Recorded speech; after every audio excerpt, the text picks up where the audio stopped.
Phil, can you hear me?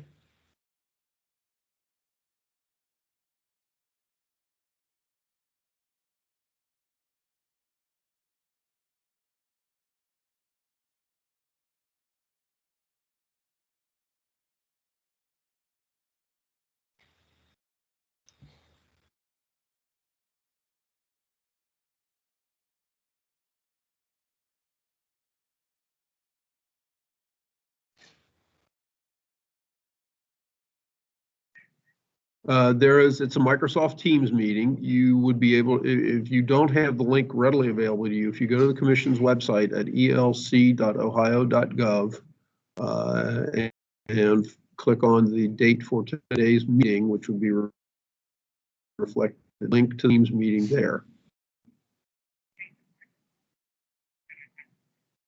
I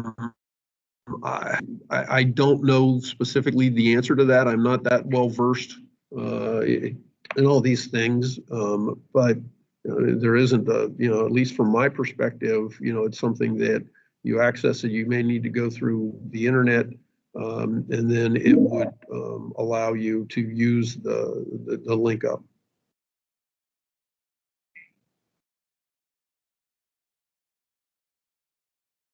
No, just as audio available, that should be fine, but you would need to have video.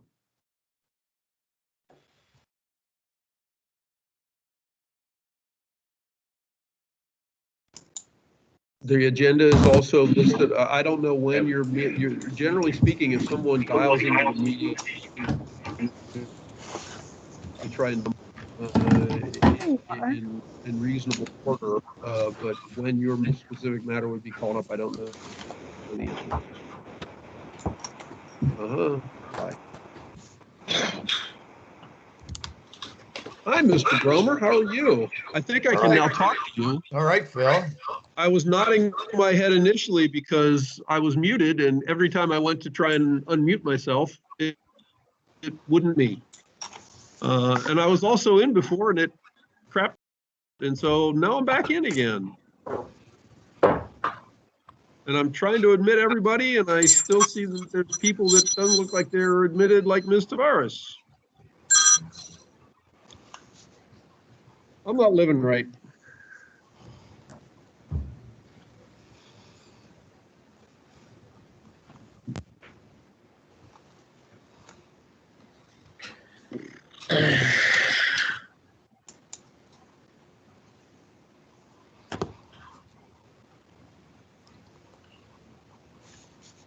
Okay. I don't know if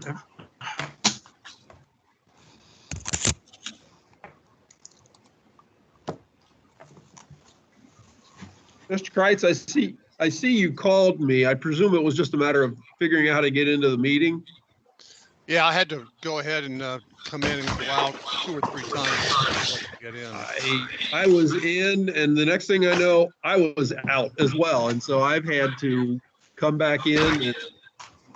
It's been an interesting morning so far, so I'm sure it'll only get better. We're just getting started. Yeah, no kidding. Ms. Tavares, nice to see you got in, because when I was looking at my screen before, it showed you as waiting for admittance, and it's like, I thought I had admitted everybody. I was waiting for a long time, and then I had to sign back in. This could be a long day.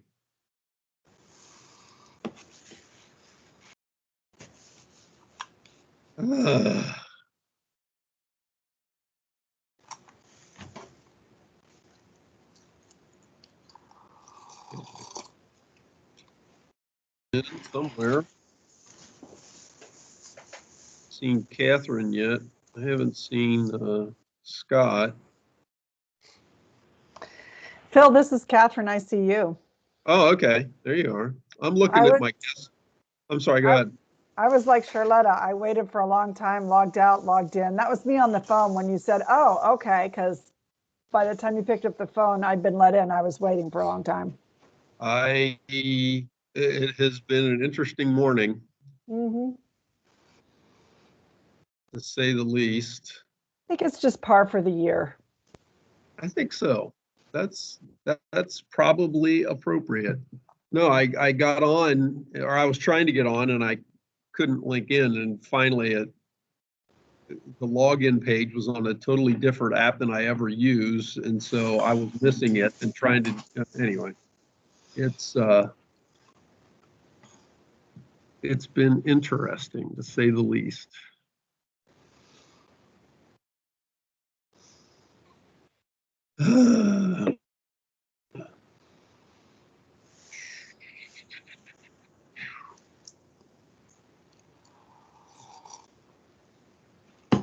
I think the only one we're waiting on at this point is Scott. Unless, Scott, you aren't out there, are you? And I haven't heard from him that he was not joining us. I see DG's on as a guest. Is that right? Yes, I just saw that she linked in. I am sure she is monitoring the ORP versus ODP case, would be my guess, because Zach West, who will presumably be arguing that, is affiliated with the law firm that she is a member of. Nice.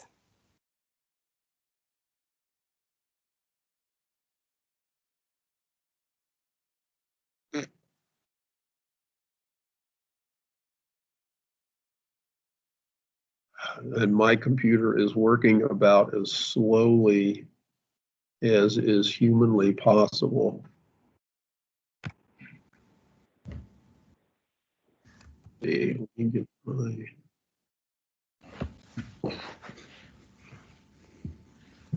Phil, I see no response on Scott. Is he waiting in the waiting room? He hasn't been, because I've been trying to keep an eye on that. Goodness gracious. Is Phil, is Otto on? Yeah, at least I haven't heard from him yet. He could chime in if he wants, but he was listed as in the admitted. Yeah, I saw him. I'm here. I'm here. See? Otto, Katie. Yeah. Okay. I'm frozen again because I tried to move a file from one screen to another and it has totally locked my computer out.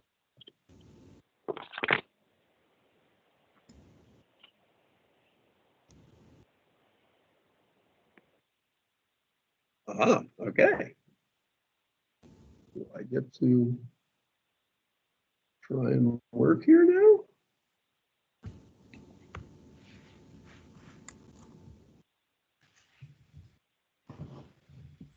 Oh my goodness.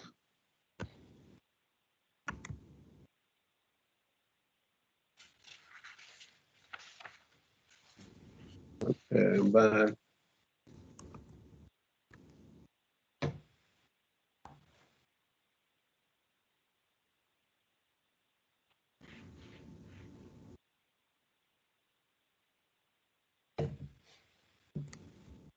I am just about getting ready. I'm in not that you guys care a whole lot, and I'm presuming you can hear me. I am in a conference room on 19th floor. I'm getting ready to go back down to my office and get hardwired into the internet because I am, I don't even know that I want to get into all the various issues that I'm having in terms of not being able to get anything to work.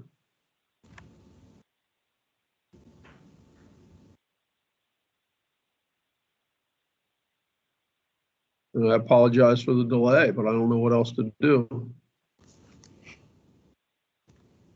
Because right now, I don't know if you're the, can you hear me through Teams? My Teams is locked up on me. Nothing's moving. I hear you, Phil. Yeah, it's Catherine. I hear you, Phil. Yeah, I hear you well. Yeah, but it's like you guys are all frozen in time. And as I try to access the waiting room or anything like that, nothing's happening on my screen. And so I don't I don't know that I want to sit here and have to fight intermittency when I can be in my office at least and be connected, because I'm not connected right now.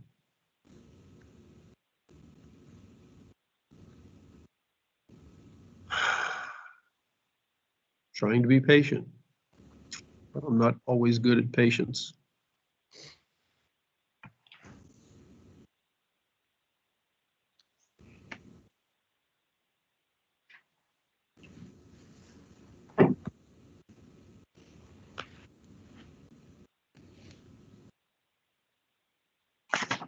All right, well, I apologize for the delay. I think my best option is to go back down to my office.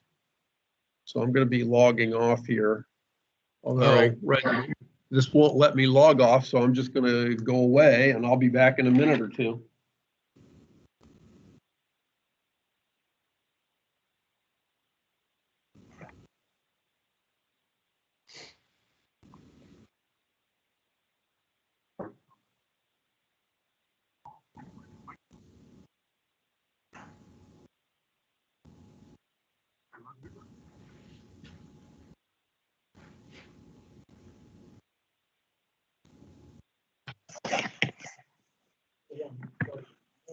Right.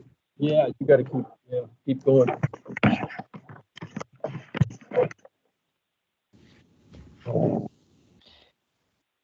Dennis, Mr. Chair, Yes, Catherine. I just texted Scott and he's having Wi-Fi issues logging on. He said he's trying, but he doesn't know if he can get in. Yeah, I think listening to everyone, it seems like we all experienced the same problem, having to log in and out a number of times.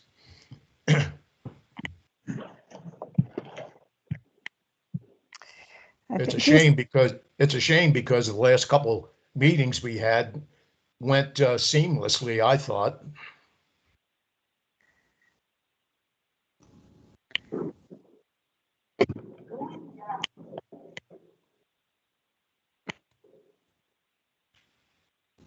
I'm still with you. I'm just making some more coffee. Okay.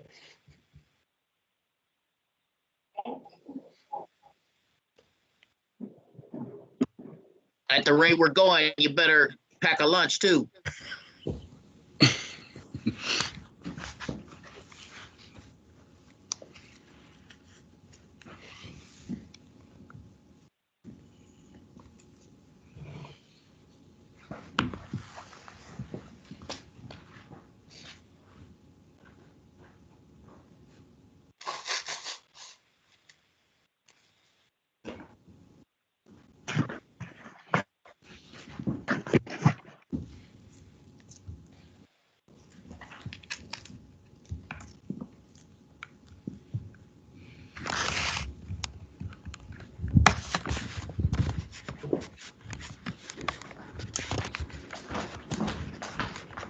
Excuse me, is this the commission on? Can you guys hear me? Yes, we're at the moment, we're waiting for the executive director to get back on. I understand. Yeah, I've been following along here. I just wanted to, wow, we got a little breaking action here before we start. I am on the docket today for a case. I tried logging in through my computer. I'm not the only one having problems. I wanted to be sure that I could get in this, so I also logged in through my phone. I'm listed as Mike Turrell guest on my phone. The Mike Turrell that is in there in my computer, I can't bring up the audio or video. I've done these meetings on my phone. I haven't done it on my computer before, but I just wanted to check in to see if when you guys are ready to call on me or whatever, I can go in as Mike Turrell guest to state my case.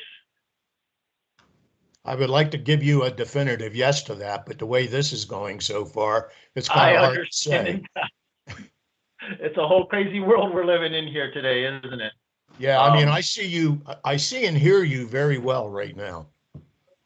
Okay, well, I think based on that, we can hopefully presume that, you know, if you guys are okay with that, for some reason, and I see it says use phone for audio, I know my computer has a camera, but I've never done any kind of, I don't do Zoom meetings, period. I've done 3 at council meetings, but I have done them through my phone. So at least now that you can see me and hear me, when the time comes, you know, I'll mute camera and phone until it's my turn, and I'll try to come on like this, if that's all right. And, you know, Yeah, I that's can, fine. oh, thank you very much, sir. I appreciate it. I'm going to blank out again here till you All call right, me. thank Thank you.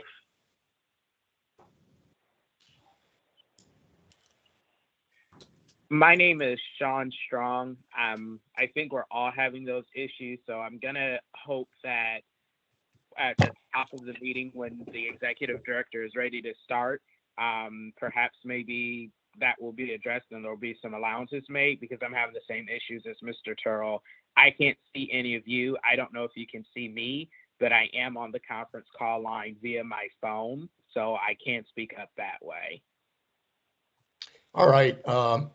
Again, we're waiting for, as you indicated, we're waiting for the executive director. Hopefully, when he gets plugged back in, things will straighten out and we Okay. can proceed. There's something that I should probably bring up from a technical perspective. I'm just a guest. However, if Mr. Richter decides to try to log in from another computer, that Yeah. may end this meeting that we're all Yep. logged in, and we may have to re-log in to another meeting that he generates, because he's the originator and administrator of the meeting. So if he turns his laptop off and tries to start the meeting again, we may have to start from scratch. Makes sense. You're probably right. Let's hope not, but I think if that's what has to happen now, that's what's going to have to happen. He was having problems with his computer freezing up when he was up in the conference room, so I think he had little recourse other than to do what he did. I do have a quick question. I heard that Mr. Turrell, I think it was, has an appointment at 11 or something. I know that I have an appointment coming up. So if we get called in the midst of that appointment, do we have to be visible in our face? Or, because I can most definitely still present my case and talk to you all through my phone if that's acceptable. I'm not sure what the rules are. This is my first time ever having to do this. Well, the answer to your question is yes, you do have to be visible. If you're going Okay. to be sworn in and give testimony, you're going to have to be visible so the commissioners can see who is actually giving the testimony. Okay, that makes sense. Thank you. If Mr. Chair. this helps anybody, I'm sorry, go ahead. Mr. Chair, this is Catherine. One suggestion might be maybe we can get people who are online now to sign in and give us their case number so we can know who's on for now. Then that will assist us when Phil gets back to run through the agenda and get things taken care of. And at least I've we can gotten get a that vast housekeeping majority. out of the way. I think that's a good suggestion. Is So, that Mr. correct? Turrell, I see you're back on. What is your case number? Give me a second. I It's will. I got it right 2020. here. His is 2020 2020-024. Yes, sir. Okay, we've got that. Who else is on now? Somebody else was talking.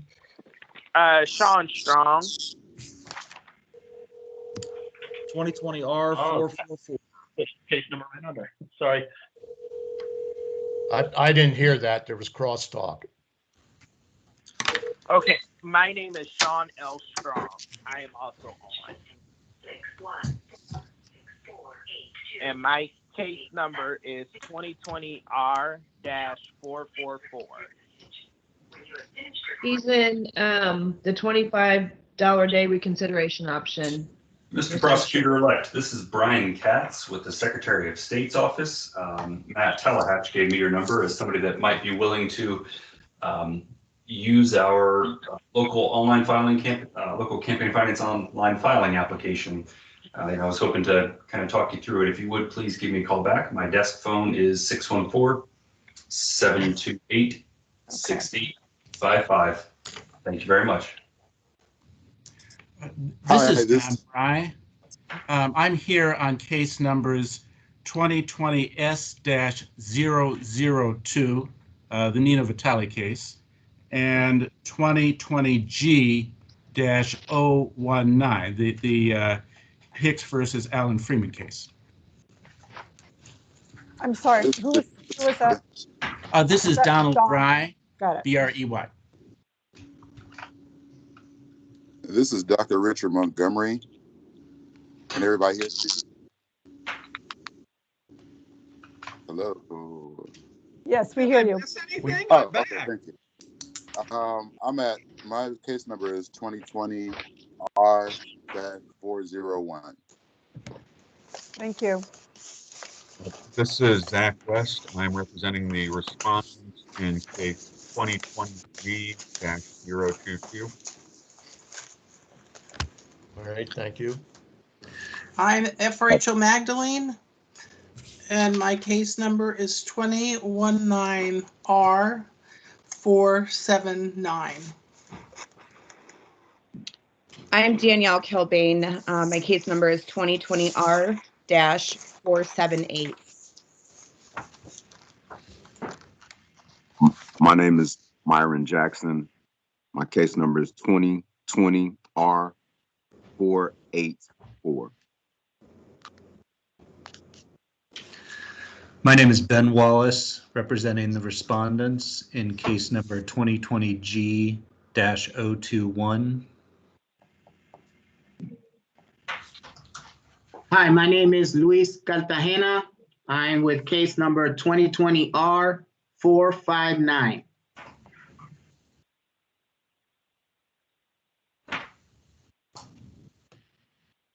This is Rachel Maines, and Chris Schlegel is also here representing the complainant in case number 2020G-022. Thank you.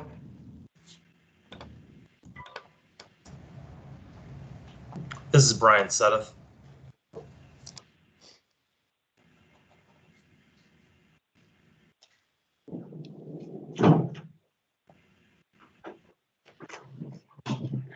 Mr. Seneth, do you need your case number? It's 2018 R394. Thank you. He's one of the reconsideration matters. Hi, This is Taryn. Go ahead. Go ahead. Case number 2020D-018. I'm sorry, what was your name? Taryn Brown. Thank you. Hi, my name is Chris Jaros. That's Jarosz, and I'm sorry, I don't have my case number in front of me. It is 2020 R-453. Thanks, Chris. Thank you. This is Chris Hicks, and I'm here for 2020G-019.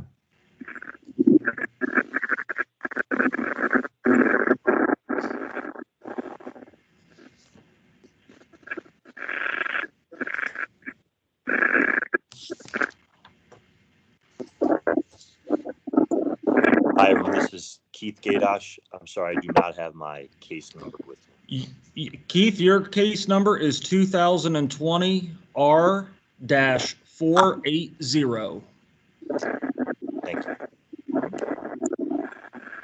This is Michael Booker. I don't have my case number as well. Mr. Booker, your case number is 2020 R-473. Thank you.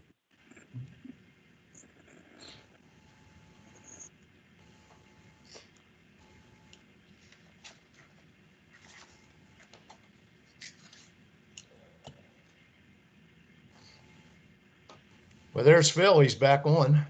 Yeah, somehow. Now, when I was leaving the conference room upstairs, I think I heard that Scott was having problems. Has he been able to get in? I have we have not heard from him. Phil, I've been texting you and he wants you to send him another invite at his email. Oh, okay. I've been texting Scott. I can send you his email address. Oh, I've got his, well, yeah, I think I've got his email address. I see a voicemail from him. Yeah. Oh, he's in Florida. Yes, he's having trouble logging in.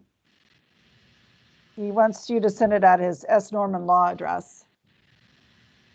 Yeah, okay. Just send him a new invite. Come on, fingers. Let's see here.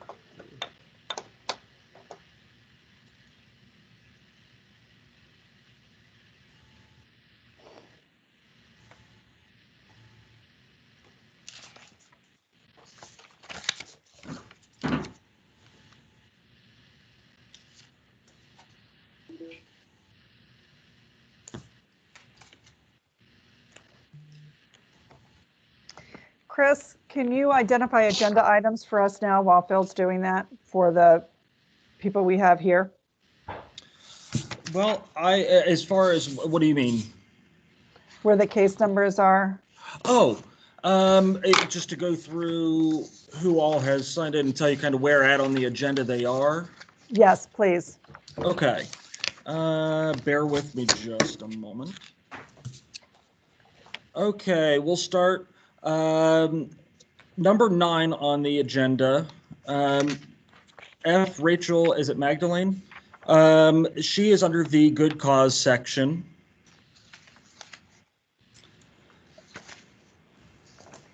And then also under good cause is Chris Jaros. It's number 38 on the docket. Case number 2020 R453. The next would be Louis Cartagena, and that would be number 44 on the agenda, still under the good cause section, and that's 2020 R459.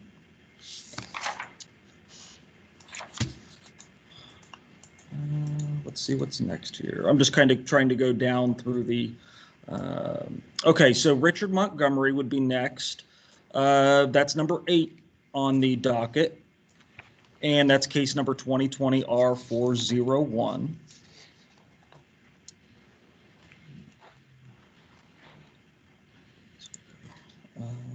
Let's see. Next would be Danielle Kilbane. That's item number 63 on the docket. Case number 2020 R478.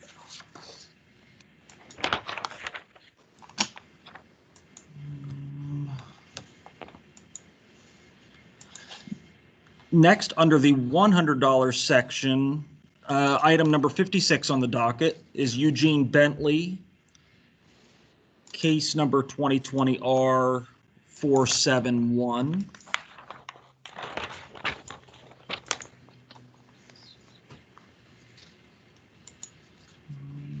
Let's see.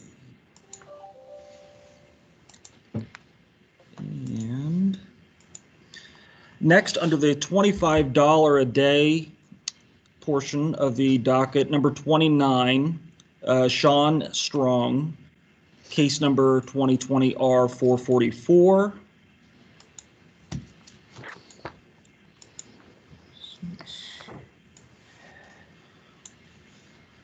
Under the same $25 a day section, item number 58 on the docket, Michael Booker. Case number 2020 R473.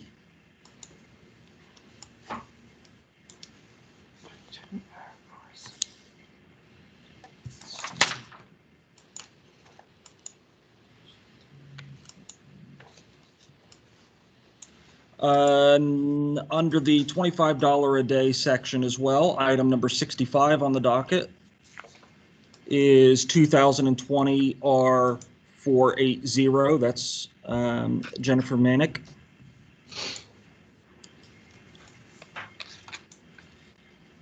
Let's see.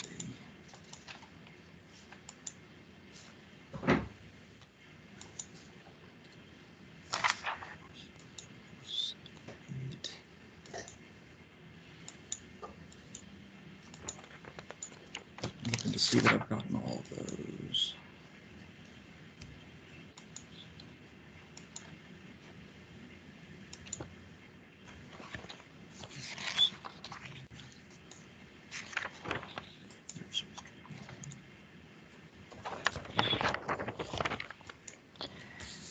Did we have a Myron Jackson on 484?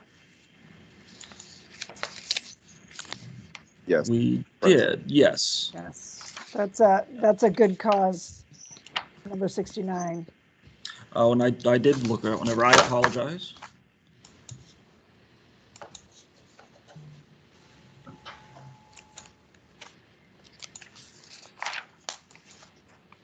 And then under the reconsiderations, I'm sorry, what was the last one under good cause? Number 69. Okay. See, I thought I heard Myron Jackson, 484. I'm back. I think Scott's in now. I am here. At least I admitted somebody named Scott. I am here.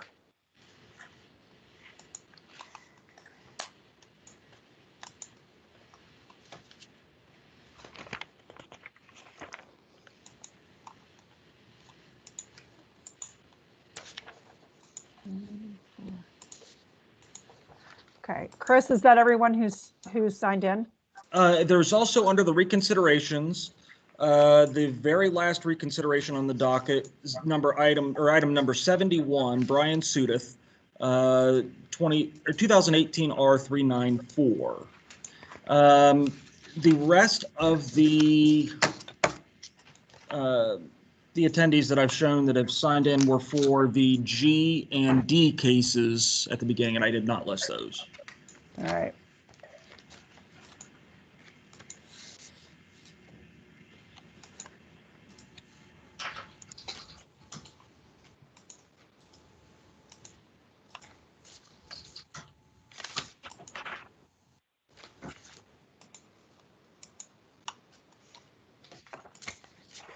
There he is.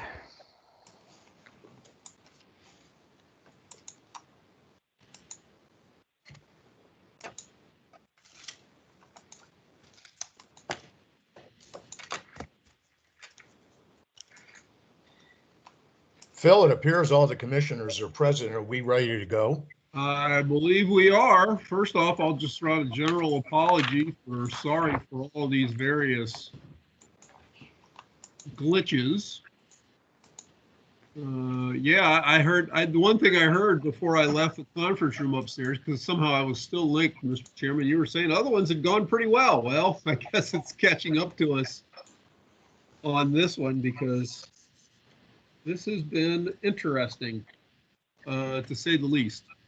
But yeah, Right, I think we've got everybody present, and so I can do attendance, and we can start if you're so inclined. Well, let me call the December 17th, 2020 meeting of the Ohio Election Commissions to order. Would the executive director do that? Would he take the role of the commissioners? I will take the roll. Mr. Norman? I am here. Mr. Beatty? Here. Ms. Kaufman? Here. Ms. Cunningham? Here. Ms. Tavares? Here. Mr. Kreitz? Here. Chair Bromer? Here. That is everyone. All right, the next action to be taken is the approval of the minutes of the November 19th, 2020 Ohio Election Commission meeting. Are there any additions or corrections to the minutes? Hearing none, is there a motion? So Mr. moved. Chair, I move approval of the regular meeting minutes of November 19, 2020. Second, this is Charlita. There's a motion made and properly second to approve the minutes of the November 19th, 2020 meeting. All those in favor of that motion, say aye or raise your hand. Aye. Motion passed. At this time, Mr. Richter, I would turn the meeting over to you. I would say previously, you heard us call out some of the numbers of those in attendance. There is one gentleman, and I forget who it was, who said he had a time constraint. Had to be gone by 11.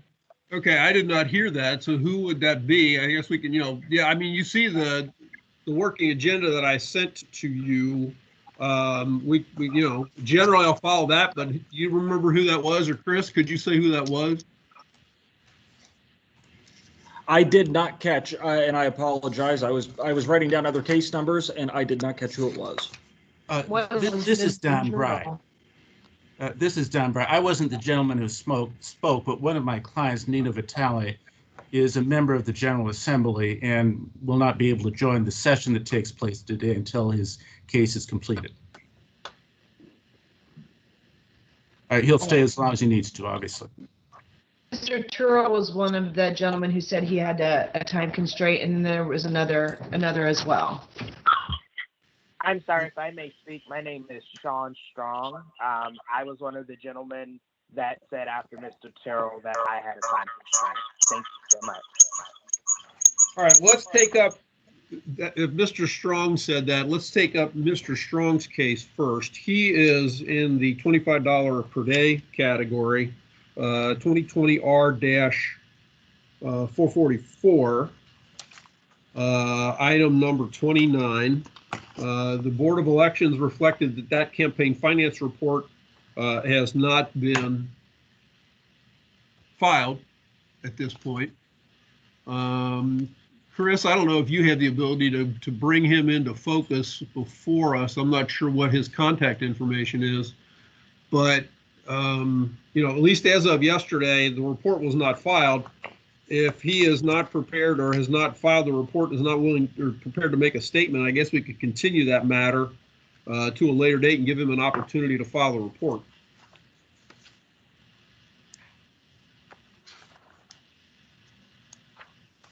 Okay, Mr. Strong, I see you're muted. You've been brought into focus before the commission. If you would unmute yourself.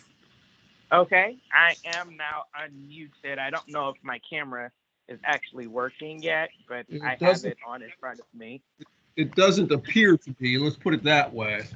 Okay, I was going to say, because I don't see anybody else's faces, but I am talking. I connected my audio via the conference call number on my phone because that was the option I was given when I logged in. Well, I guess before I even swear you in then, has your report been filed? According to my treasurer, he talked with the Board of Elections. They gave him, I guess, instructions on what we needed to do.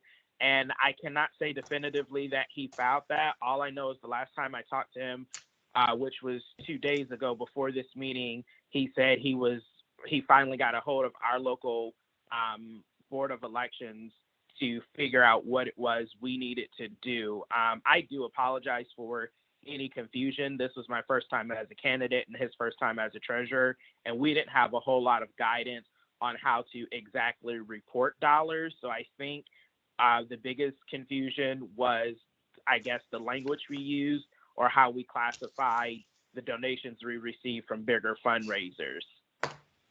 So I guess I would be asking for a continuance of the matter in time to get that report filed correctly according to the standards that the Board of Elections have for us.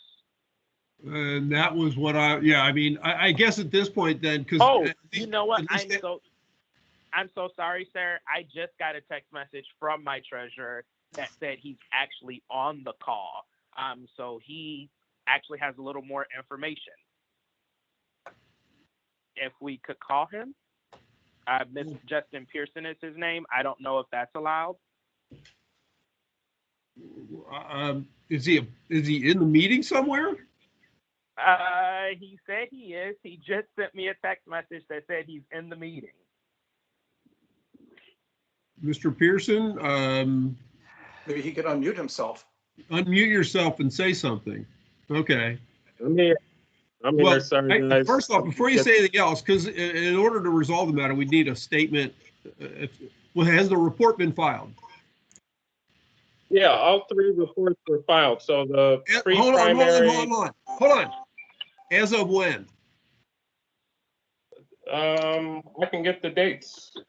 Well, according to the Board of Elections, it was not filed as of yesterday.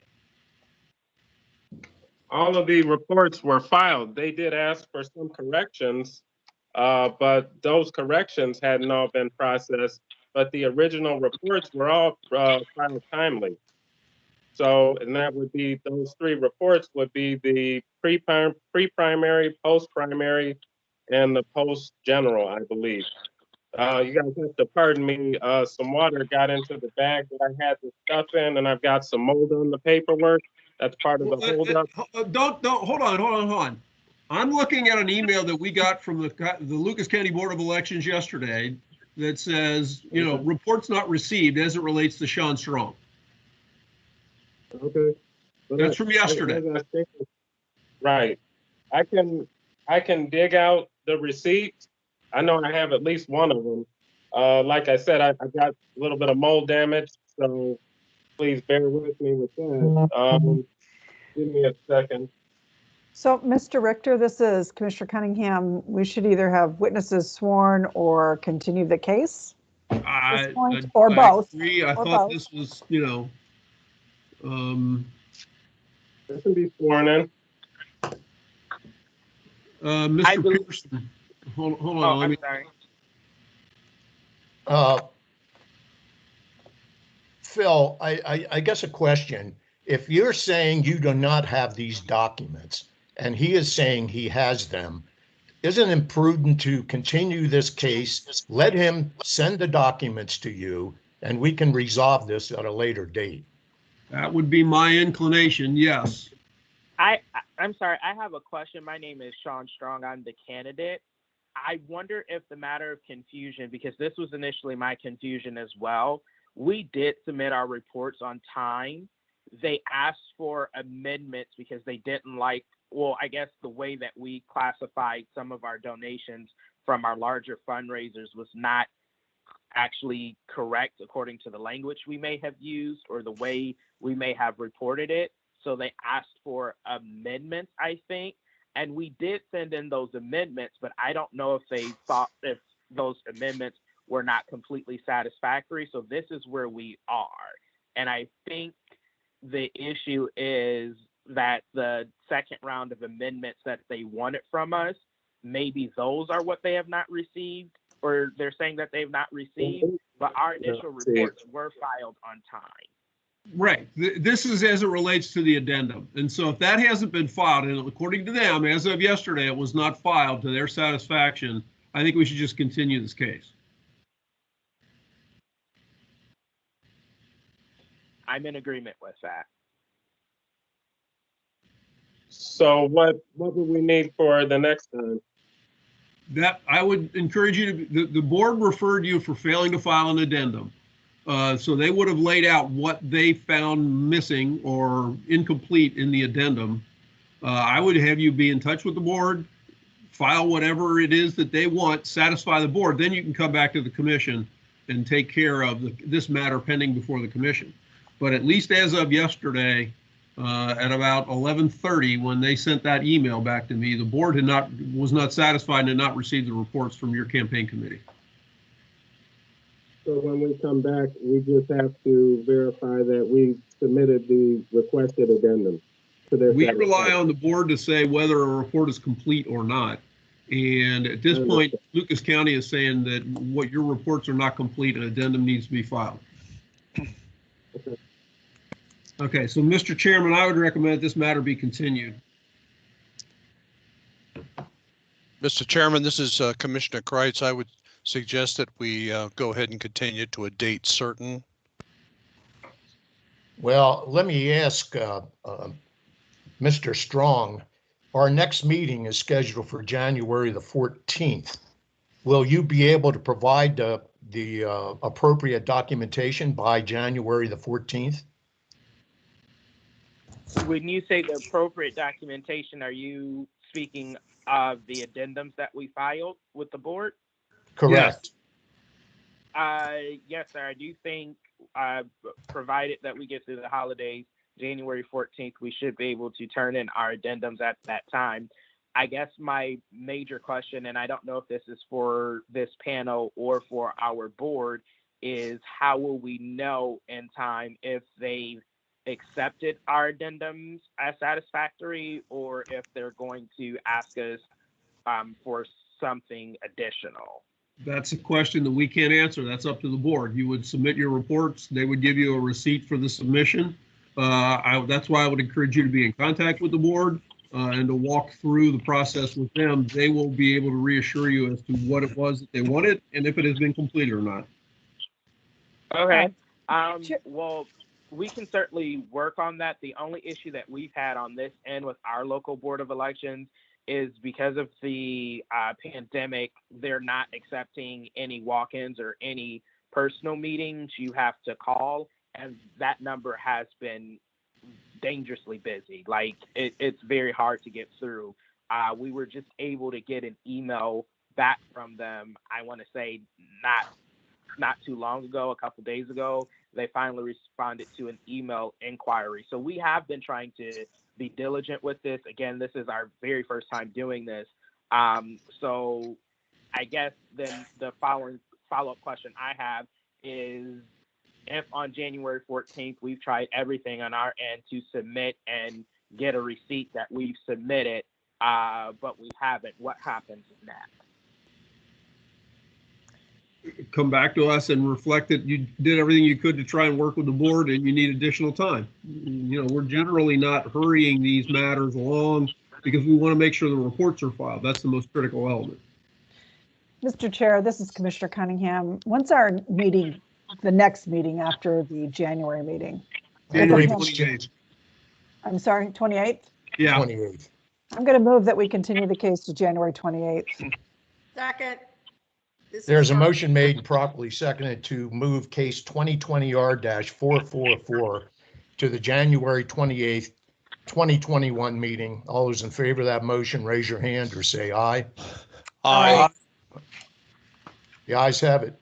You'll have until January the 28th to get the appropriate documentation to Mr. Richter, and hopefully we can resolve this issue. I'd like to thank both of you for appearing today.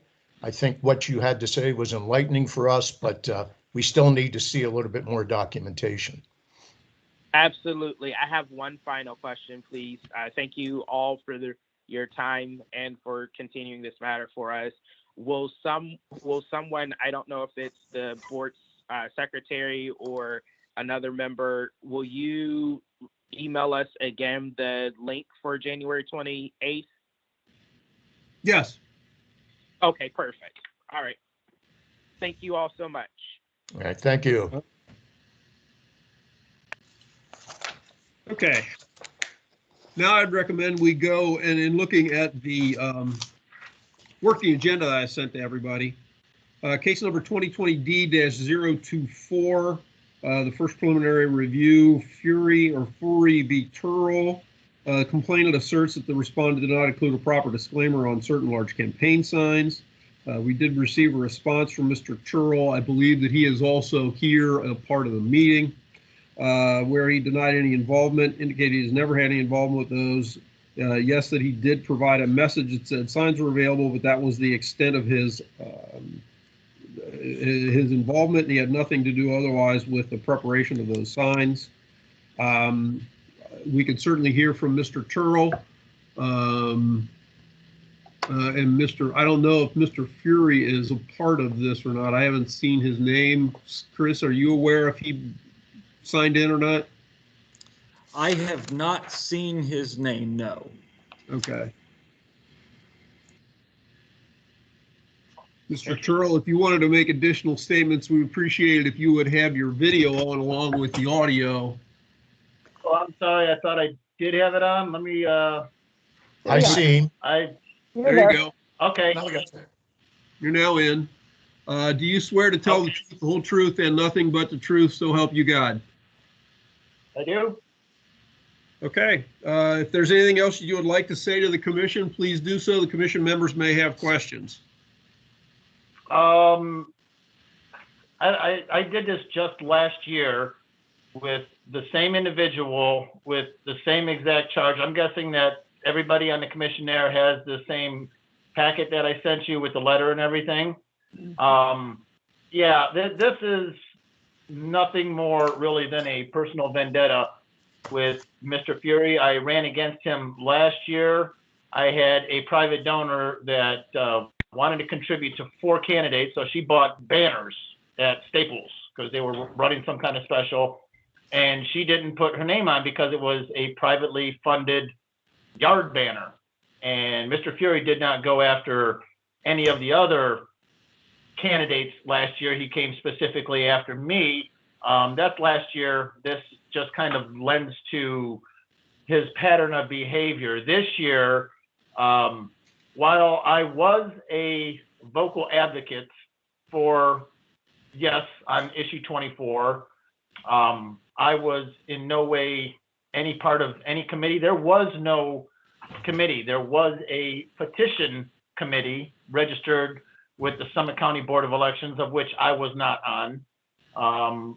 My friend Sue Clark, who headed up that petition drive, she also submitted some information, which is in that same package that I sent.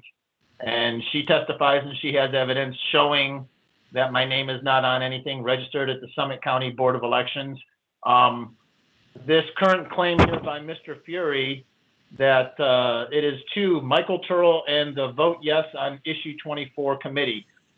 There is no registered committee for Vote Yes on issue 24. This was just a group of grassroots citizens who we were just out to educate the general public through social media. We had 2 donors who went and on their own merits paid for signs. I simply helped distribute signs with people who were mostly afraid to even come out in public, you know, for pandemic reasons. That is about the extent of my involvement. I did help to solicit some petitions. I was simply a circulator. I was on no committee. There is no issue 24 committee. This charge is completely baseless and without merit, much the same as last time. Last year, Mr. Fury didn't come down to Columbus. I misread last year and I didn't send in a letter, and I just showed up in Columbus last year, and you guys still heard my case. I don't know if you guys remember it. And someone actually made the comment that this guy drove all the way down here from Twinsburg and the other guy, the complainant, didn't even show up. I think it kind of even lends a little bit more credence to my case right now that Mr. Fury didn't even bother to log on to an online. Yes, there's been some technical problems with all of us this morning, but we're all getting our way through it. Yeah, this is nothing more than a personal vendetta with him. He is now using a state of Ohio commission as a tool for harassment. Sue Clark, who was on, she was the chair of the petition committee. We did have a committee for the petition drive. There was no committee for the actual vote yes on issue 24.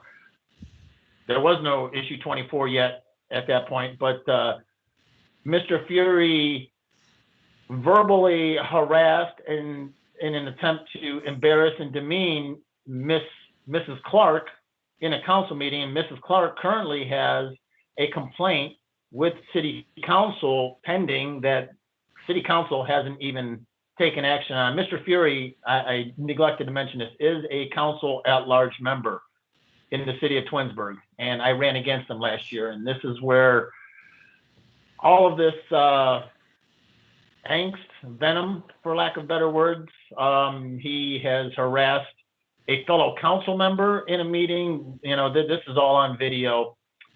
These don't necessarily pertain to this exact case. It kind of demonstrates his personality and his behavior. This charge right now is, as I said, completely baseless. My first piece of evidence that I marked as Exhibit 1 is ironically the exact same piece of evidence that he submitted as his first case, where my social media post literally says these are paid for by City of Twinsburg private residents. Mr. Fury, as I said, has been a very strong advocate. I'm just going to flip through these exhibits real quick. I'll try to be as timely as possible. He has been a very strong advocate of vote no on issue 24, which is his right as a private citizen. I don't think it's acceptable in the Ethics Commission, which is a whole different board, for a elected public official to come out and campaign as a public official. I checked on his social media. He had, I think, 25 different posts. Sir, Within if you could just focus your arguments to what we're here today. We've got plenty of cases. Let's focus on what we're here about. Okay, I'm sorry. Thank you for bringing me back then. I pretty much have stated my case that these charges are baseless. There was no issue. Vote yes on issue 24 commission or committee. And this is nothing more than a personal vendetta that he's using your commission as a tool for harassment. That's pretty much my case. Mr. Turrell, thank you very much for appearing before the commission. In case number 2020D-024, the executive director has recommended that no violation be found. Is there a motion? This is Norman, so moved.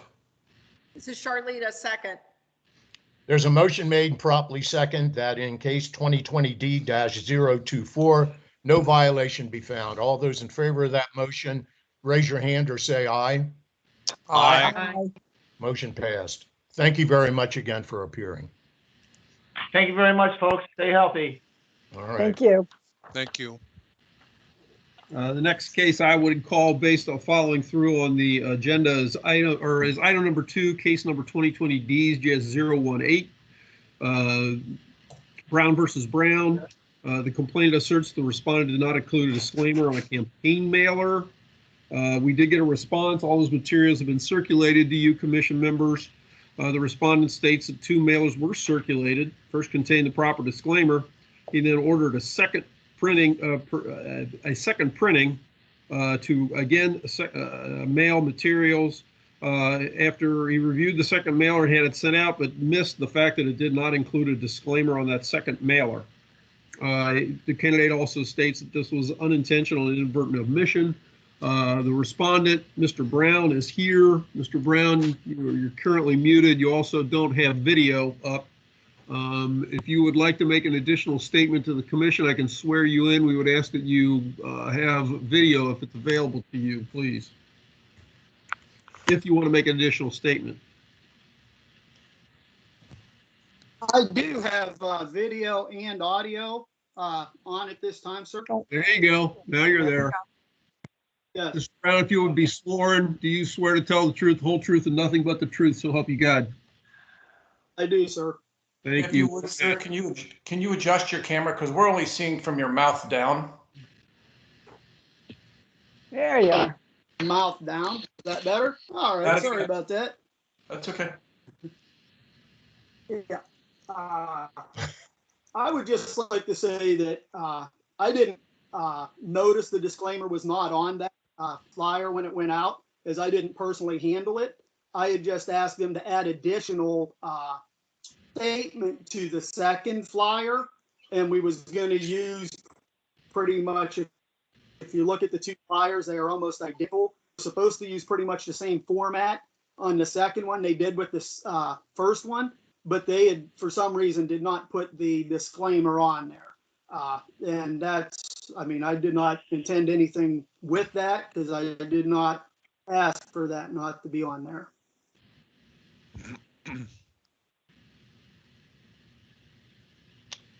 All right. Do you have any other things, any other statements, excuse me, that you'd like to say before the commission?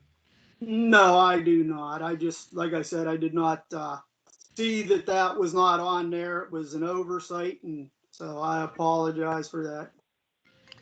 I will add quickly with that statement, I will make a recommendation to the commission that they find a violation and impose a fine of $50 and not $100.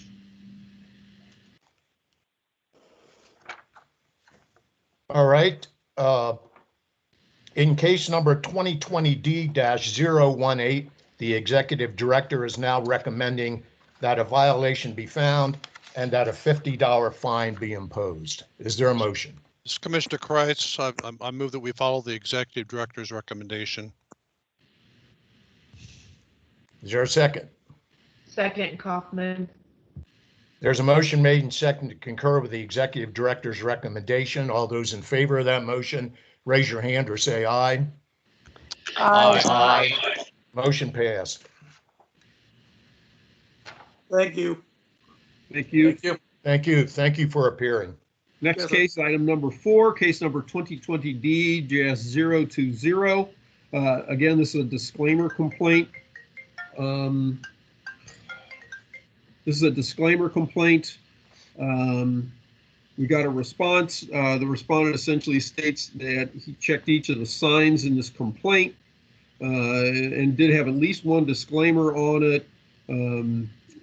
Candidate did go on to state that a situation was brought to his attention by staff at the County Board of Elections about missing disclaimers, and his statement was that disclaimers were put on as soon as it was brought to our attention, which I would interpret as an admission under that set of circumstances. I don't know if either of these parties are available, Mr. Stuber or Mr. Beck. If they are, I would ask them to be present. Otherwise, my recommendation is to find a violation and impose a fine of $50. So move. This is Norman. I'll second.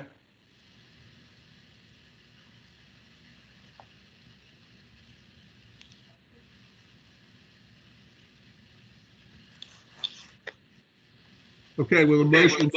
Phil, there was a motion made and seconded. All in favor signify by saying aye or raising your hand. Aye. That passes unanimously. Thank you very much.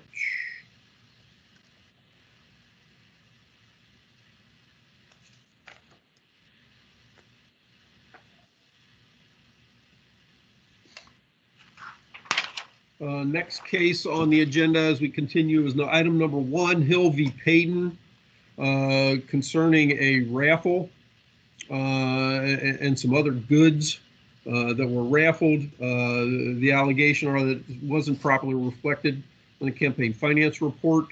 No response has been submitted to date. We did get certified mail service on the candidate on 10/7 and on the treasurer on 10/14. I don't know that either of the parties are here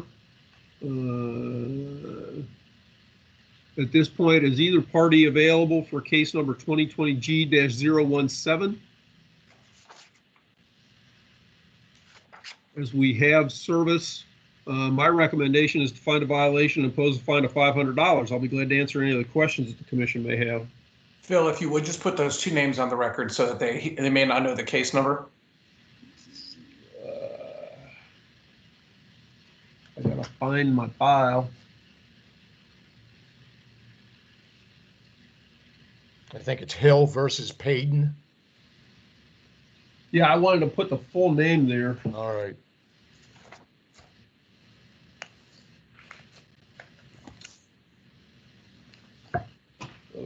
Okay. Well, there we go.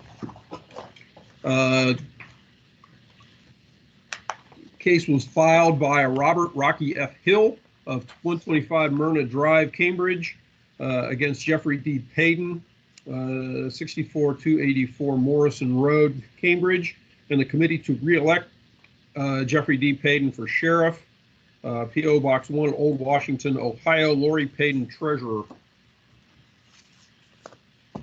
Okay, in case 2020G-017, the executive director is recommending that a violation be found and that a $500 fine be imposed. Is there a motion?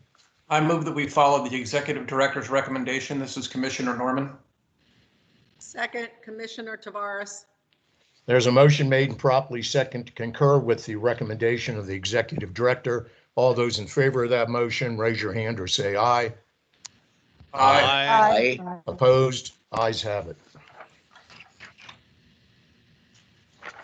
Next case that I would say for the commission's consideration, item number 5, Gibbs v. Stepp, case number 2020G-021. The allegation is that the complaint asserts the respondent received 2 contributions from essentially the same person that exceeded the statutory contribution limits under 3517-102. The respondent states that they were 2 separate campaign contributions, one from a PAC and one from a an individual. They had no idea, I guess at least I interpreted from the statement, they had no idea that the PAC contribution was essentially from the one person. I've reflected my recommendation to find no violation, although I do have certain concerns about the particular circumstances of this case. It doesn't seem that Mr. Gibbs wasn't before the commission. But Ben Wallace is on behalf of the respondent. Mr. Wallace is counsel from the law firm of McTighe and Colombo. Ben, I can't see your face, so we'd prefer to see you as you're making a statement, but if you want to speak on your client's behalf, go ahead. Thank you, Mr. Richter. My apologies. I believe I have enabled my camera. I can see you. Yeah, we see you. Thank you to the commission. Represent the respondents in this matter. We have filed a motion to dismiss.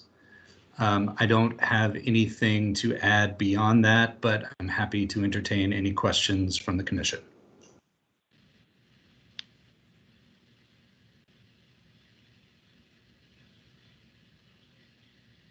Any commission members have any questions? I have a question for Mr. Richter. We're talking about a motion to dismiss under 12B6 and the administrative code versus a finding of no violation on the merits. Do you have a recommendation on the procedure on that? Yeah, I tend to just kind of work these things through in my normal fashion. Yeah, with just a motion to dismiss, I guess we can just go ahead and do that. You know, presuming that you know, there's not sufficient evidence to establish the case, and just go ahead and agree to the motion to dismiss then. Well, so for fellow commission members, on a motion to dismiss, we would have to presume that what was pled in the complaint is sufficient, is all true, and find it insufficient to state a cause of action.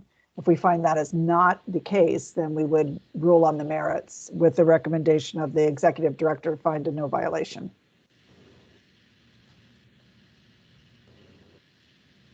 Does that change your opinion at all, Phil? Yeah, my recommendation to find no violation would be is where I'm more comfortable with proceeding as it relates to this case.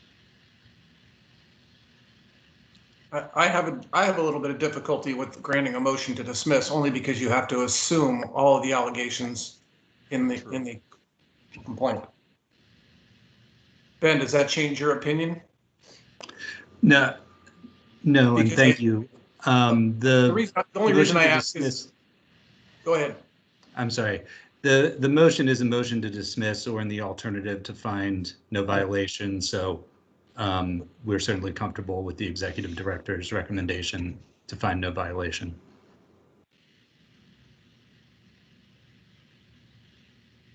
This is Commissioner Norman. I move that we find no violation.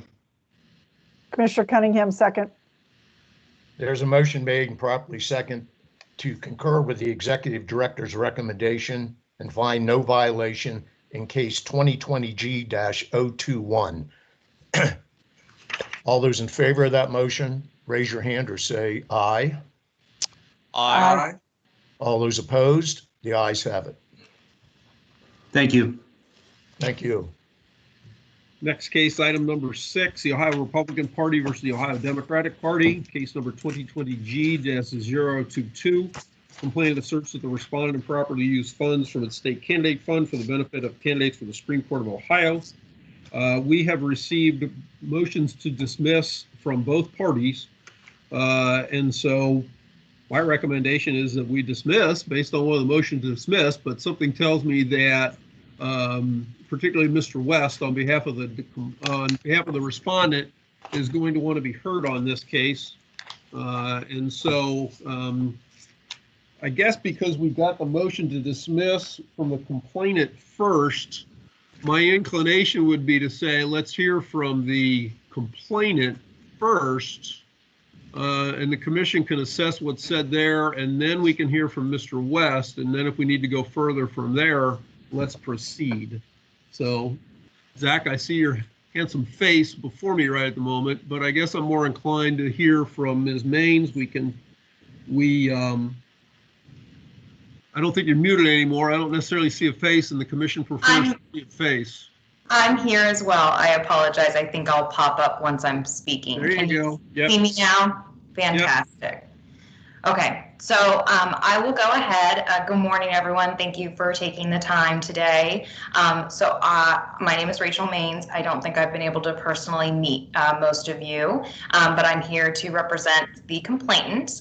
My co-counsel, Chris Schlegel, is also with me, so he will join me to answer any questions you guys may have.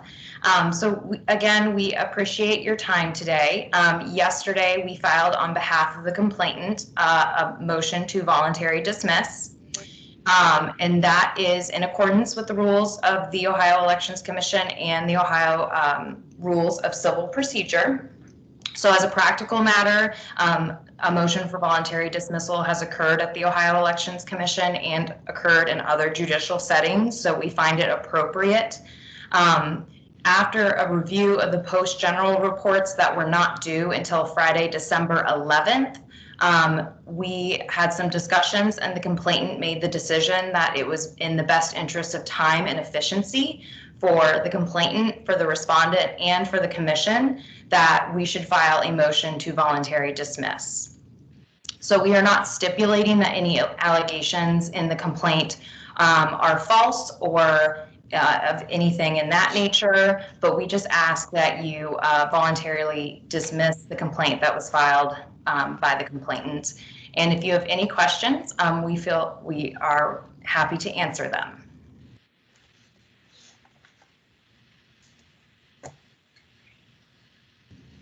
Thank you very much. I guess if the commission members don't have any questions, then we'll hear from Mr. West at this point. So Zach, you want to go ahead? Yes, thank you, Director Richter, and thank you, members of the commission. My name is Zach West, and I represent the respondents, the Ohio Democratic Party, and David Pepper in this matter. As you're all aware, it is a very simple matter to file a complaint before this commission. All you need to do is put together an affidavit that has personal knowledge of facts giving rise to a violation of code sections, Ohio Revised Code sections, that you include in the complaint with specific cross-reference to those sections. And they have to be within the commission's jurisdiction, obviously. A major political party in Ohio should be aware of those requirements, and in fact, the Republican Party is. They've appeared here many times as respondent and complainant, as well as seeking advisory opinions to clarify those code sections. In the instant complaint, though, they did not do that. Instead, they simply cited that the Ohio Democratic Party violated Chapter 5 of the Ohio Secretary of State's Campaign Finance Handbook and the Codes of Judicial Conduct, Rule 4.4 of the Code of Judicial Conduct. As you're all aware, a handbook is not a statute, and the Code of Judicial Conduct is a set of rules of judicial ethics promulgated by the Ohio Supreme Court within the purview of the Board of Professional Conduct and not this commission. In doing so, and in claiming that the Ohio Democratic Party made an impermissible contribution to judicial candidates by sending out a mass mailing that referred to them, they not only failed to cite any violations of statute, they actually ignored the plain text of the statute. RC 3517.105D says very clearly that any public communication sent by a political party advocating for the election or defeat of a judicial candidate is an independent expenditure. As a political party, they are assuredly know the difference between an independent expenditure and a contribution to a campaign. So there's no question that they failed to allege any violation within the commission's jurisdiction and that they actually ignored the plain text of the statute. And in fact, we know that they knew that ODP did nothing unlawful because their own reports, their pre-general reports, show that they engaged in the same conduct they accuse ODP of. They made contributions to Supreme Court candidates and non-judicial candidates out of their state candidate fund, and they made contributions to Supreme Court candidates and non-Supreme Court judicial candidates and non-judicial candidates out of their state account, which is for non-statewide candidates. So they were doing the same thing in October. When we received the report in October, on October 27th, I sent an email to Ms. Maines informing her that their complaint was without merit, outlining the problems with the complaint and asking them to dismiss it by October 30th so that we did not incur fees responding to a frivolous complaint. I also included their pre-general reports, which are attached to our responses Exhibit A, which shows that they were engaged in this conduct in October. So I don't know why they would have had to wait for the post-general report to know that they had done the same thing they accused ODP of and know that there was no violation. They had that on October 27th. They chose not to dismiss. We gave them extra time, understanding that the week before an election is obviously a crazy time for a party, and that with the uncertainty of the election afterwards, that they were probably busy dealing with other things. However, when they still had not responded by last week, we began preparing the motion to dismiss, which was filed yesterday. As we were preparing to file it with the commission yesterday afternoon at about 1:45 p.m., I received a notice from Ms. Maines that they were going to voluntarily dismiss. At that point, the party had already expended time and resources to respond to this frivolous complaint. They had had notice of it for months. They chose to wait until the last minute purely to force ODP to waste time and money and abuse this process. They should not be allowed to evade sanctions when they had 2 months notice almost that they had filed a complaint without merit and that was basically completely frivolous.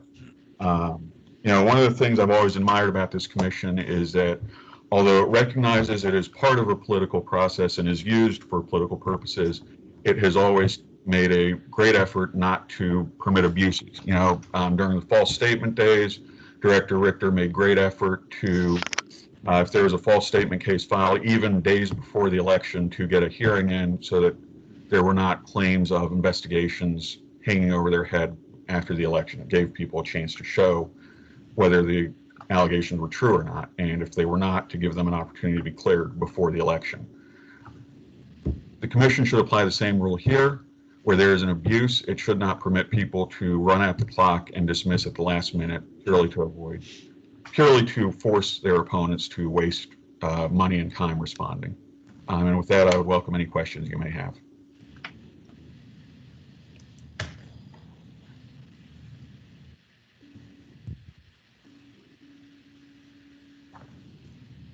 Mr. Chairman, this is Commissioner Kreitz. Could we please hear from Attorney Maines in response to the allegations of frivolous conduct and the need for sanctions?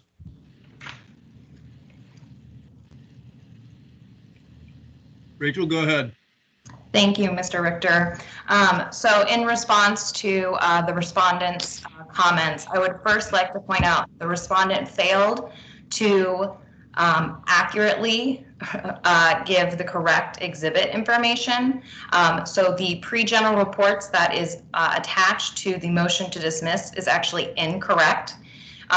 The respondent failed to check the Secretary of State's website and make sure that the reports were correct that he was presenting in front of the Ohio Elections Commission.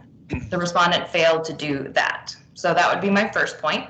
My second point is that the respondent does not have the ability to create an arbitrary deadline for the complainant to respond to. Yes, we did receive the email, and yes, they did ask for us to file a motion to dismiss, but at that time, we knew there were still material issues that we needed to work through and have conversations on. There are still material issues of fact and question here. And although we are filing the motion of voluntary dismissal, that was after those discussions, and that was not in delay of anything. So those are, I think, are the final points that I would like to mention. Additionally, you know, the respondent had mentioned to us that they would be filing their motion to dismiss earlier, and they also, in fact, delayed. So although that could have been filed earlier and allowed us time to respond as well, to be able to respond in writing to those allegations, we did not have that time either. So we respectfully reserve that right. If the commission would like to go down that path, we would like to reserve the right to respond in writing and have a full hearing on those allegations. Mr. Richter, may I respond just very briefly to the evidentiary issue she alleges? Briefly. These reports were actually downloaded from the Secretary of State's website, as you, I think, can see from the heading. They are the Ohio Secretary of State campaign finance disclosure PDFs of the web-based reports. So if there is an issue, that is not on us. We actually did go to the Ohio Secretary of State website and download it. I am not sure what she's referring to or where she's claiming, what basis she has for claiming that. But again, that is the Ohio Secretary of State's official record. Mr. Richter, can I respond to that? Make it brief because we want to get moving. I will. The respondent failed to see that the reports were actually amended. So with the amendments, his exhibits are incorrect and inaccurate. But because he failed to recheck the Secretary of State's website, his reports that he presents to you are inaccurate. Alternatively, there were included in that report expenditures on behalf of the Supreme Court candidate, correct? Yes, and that was an administrative error that was corrected.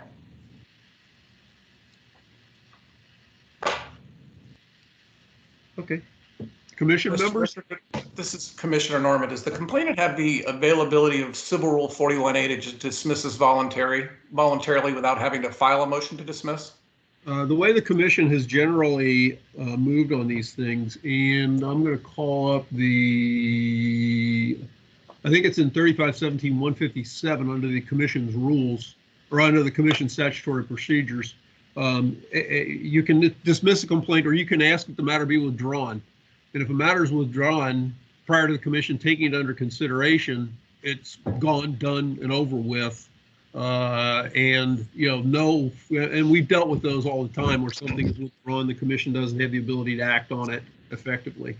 That was not done here. A motion to dismiss was filed, which is certainly also appropriate. But it's a motion that the commission is obligated to act upon to grant that request, the motion to dismiss. And so to me, that's the difference between these two matters. If this had been just withdrawn, with all due respect to Mr. West, I don't believe he'd be able to bring his arguments forward at this point. But we have essentially competing motions to dismiss, with one with a request for a frivolous finding pending before us. Well, it seems to me, since we have competing motions, and I apologize, Mr. West, I haven't seen a copy of your motion yet. Either we need to continue the matter, or we need to set this down for a hearing and let the opportunity for both sides to brief the issue so we have due process on it.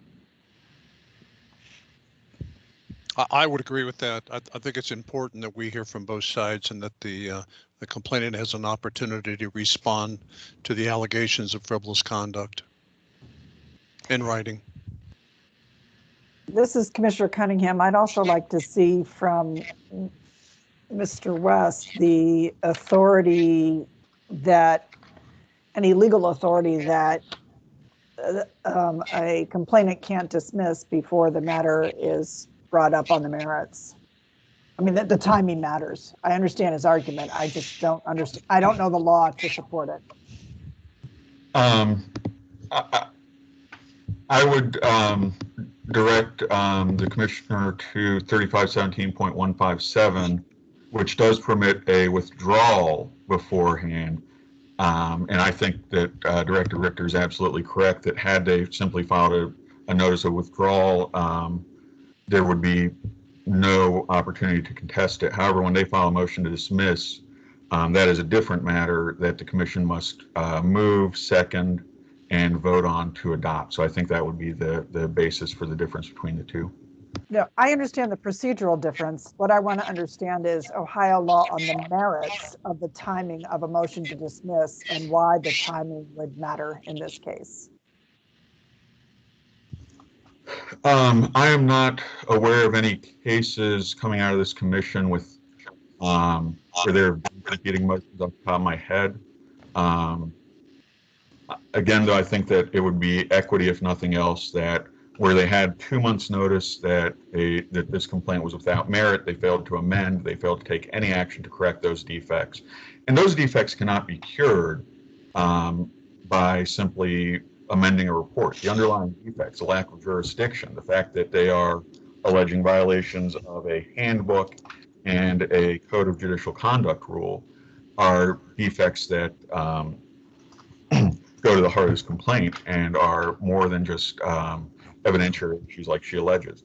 So the fact that they were aware of these defects, failed to do anything for 2 months, and in the last minute decided to file a motion to dismiss rather than even withdrawing at a time when we had already expended time and resources, I think the principles of equity would require denying that motion and awarding attorney's fees.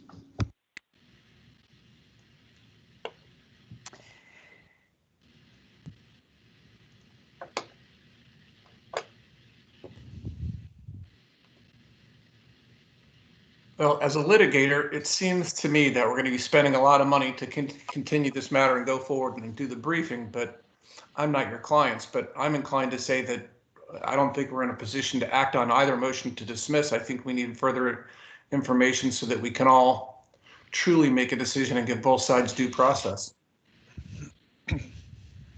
Yeah.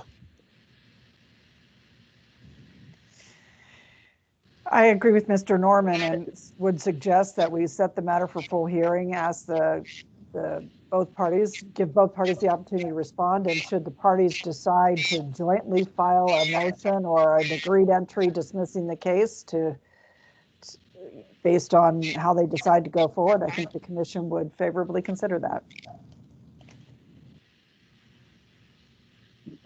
Phil, members of the commission, Chris Slagle here. Good to see all of you. Thanks for the opportunity for the second time since March to put on a tie. Appreciate the comments, Commissioner Cunningham, on these efforts. As you know, the commission has managed voluntary dismissals in a number of ways, formally with respect to a motion to dismiss under Rule 41 and a notice of voluntary dismissal. I think that we can work through a process to the extent that the respondents are willing to dispose of this matter in the interest of everyone's ongoing, I think, agreed likelihood of putting the 2020 election behind us. We are simply not going to agree, I think, on the substance that that there's no disclosure and no transparency in with respect to the expenditure of campaign dollars on judicial candidates. But I think we will certainly work with Mr. West to try to provide some additional efficiencies to all of you and to our respective clients to manage this matter in lieu of a full hearing. If that is not able, then we'll certainly see you all with a bunch of paper and for a full hearing in January or at that time that the commission believes is appropriate for us to come back. And again, thank you for managing through these efforts with us here today.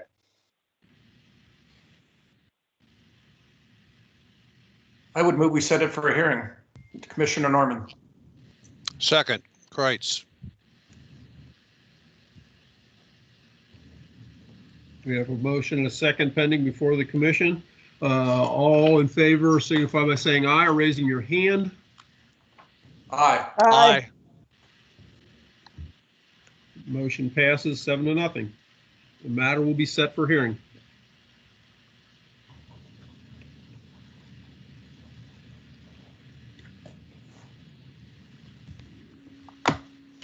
Thank you very much. The next matter for the commission's consideration is item number 3, Hicks v. Freeman. The complainant asserts that the respondent did not provide complete and accurate information in a campaign finance report. A response was submitted. The respondent states that he has never received a billing from the company that arranged for the media at issue in the complaint. He states that he did not necessarily authorize all the media that was included in the original complaint, and so therefore he was disputing the billings. And so that's why the report was not listed. I believe we have Mr. Hicks here, who is the complainant on his own behalf. He'll need to be sworn. And we have Mr. Bry here on behalf of the respondent, Mr. Freeman. Mr. Hicks, if you would please raise your hand. Easy for me to say. Do you swear to tell the truth, the whole truth, and nothing but the truth? So help you God. I do. Thank you. Okay, Mr. Hicks, go ahead. Hey, I pity you for this meeting today and all the technical issues and how long these things must go, but it gave me time to write a little statement. What I'll do is just read the statement. I can actually submit it, and hopefully I'll read it quick enough, and it'll help to keep me a little more focused. So this case is ultimately about whether the OEC will be taken seriously or disrespected. Mr. Freeman's financial reporting is obviously a completely false representation of his campaign finances. He has made no effort to clean it up, and frankly, he is obstructing the business of the commission in his recent affidavit. He is an egregious example of how Team Householder's 2020 campaigns were run and reported, but he uniquely lost in his campaign. In Claremont County, press reports state that over $1.5 million in dark money was spent between Alan Freeman and Gene Schmidt. Schmidt reported, in addition, that her campaign spent $300,000. Mr. Freeman, he reported $14,171.42. How can that possibly be? He had full-time paid staffers, massive bulk mailing, and saturation coverage on local TV media. I have provided a rock-solid affidavit with information that has been available to Freeman for over 4 months. Yesterday, I dug deeper after seeing Mr. Freeman's affidavit that made one thing clear: the cover-up will be worse than the crime if closely examined. I provided a comprehensive supplement to you yesterday that I hope you all had a chance to examine. But wait, there is more. In his affidavit, Mr. Freeman references Don Bray as his personal attorney. Mr. Bray initially represented Jeff Longstreth when he was recently indicted and then pled guilty to racketeering. Per the press, Bray also worked to stop petitions to repeal House Bill 6 in conjunction with Householder and team, and worked with Longstreth on a plan to alter term limits. The conflict of interest is massive, but the duplicity in the affidavit. Why did Mr. Bray choose to call Mr. Richter versus simply calling his buddy Jeff Longstreth? Freeman also mentions in his affidavit Susan Jones, a CPA with Winterset CPAs. She was the treasurer for about a dozen Team Householder candidates. She knows Mr. Longstreth and may have provided accounting services to JPL and Associates. Beyond unreported media spending and unreported bulk mail spending, Freeman also did not report or even address in his affidavit paid staffers being put up in local hotels to support his campaign. One of them noted in my affidavit was Luke Householder. Another was R.J. Mancini, who served as Freeman's campaign manager and who was often pictured with Freeman on Facebook. Where was his expense reported? And who is R.J. Mancini? The staffer for Representative Shane Wilkin, the co-sponsor of House Bill 6. The incest seems to be everywhere. Mr. Freeman's financial disclosure may be the most dishonest ever, and his affidavit that shows that he has no intent of cleaning it up anytime soon. The rope-a-dope will go on, and his apologists are all intertwined with Householder, House Bill 6, and Jeff Longstreth. I am sure you are all aware that many perceive this commission as underfunded and overburdened. How can it work when candidates and their lawyers do not hold dear their obligation to transparent and complete financial disclosure? Mr. Freeman's lack of any real effort to address his financial disclosure tells you what he thinks about this commission and this matter. Freeman is a product of the same political system as David Ubel. You fined Ubel $100 in October for actions that have now led to Ubel being charged with 7 felonies. You should have paused that before that paltry fine. So now you face Claremont County's own Alan Freeman, cut from the same cloth as Ubel. I think Mr. Freeman's disclosure and his response to me raising issues is a web of lies, deceit, and a rope-a-dope. I don't think you could possibly untangle it today or without significant investigation help. This all clearly interconnects with Team Householder. I think you need to pause and get real investigations done to unwind this and other cases. Perhaps request the Claremont County Sheriff's Office to investigate. His office did an excellent job on David Ubel. I would gladly file an offense report to trigger that if it would help. Bottom line, I don't think you can or should take any action until there is a full investigation of Freeman's finances, actions, stories, and associations. He has pulled other actors into the story now, and the truth still needs to be fully exposed. That's my statement. Thank you, guys.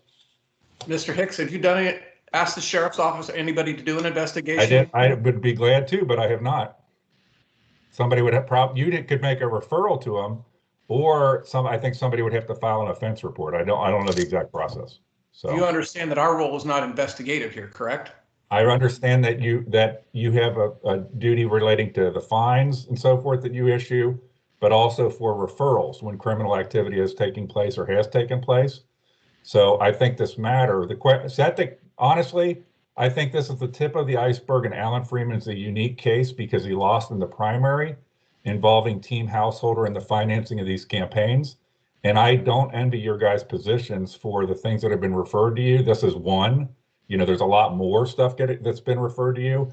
I don't see how you can possibly unwind this stuff unless this becomes all of your full-time jobs to unwind these things. If you read what I've put together, this is just based on my own investigation work of trying to figure out these finance reports and what's going on. So I just feel like these things, there's a much bigger iceberg here. And you guys as a commission, obviously you have certain duties and responsibilities, but one of your capabilities is referral when there could be criminal activities. But also I think for you to be able to really understand what happened with all these candidates, but particularly Alan Freeman in this case. And you have not filed any type of civil complaint or gone to the sheriff's office to file any type of... No, sir.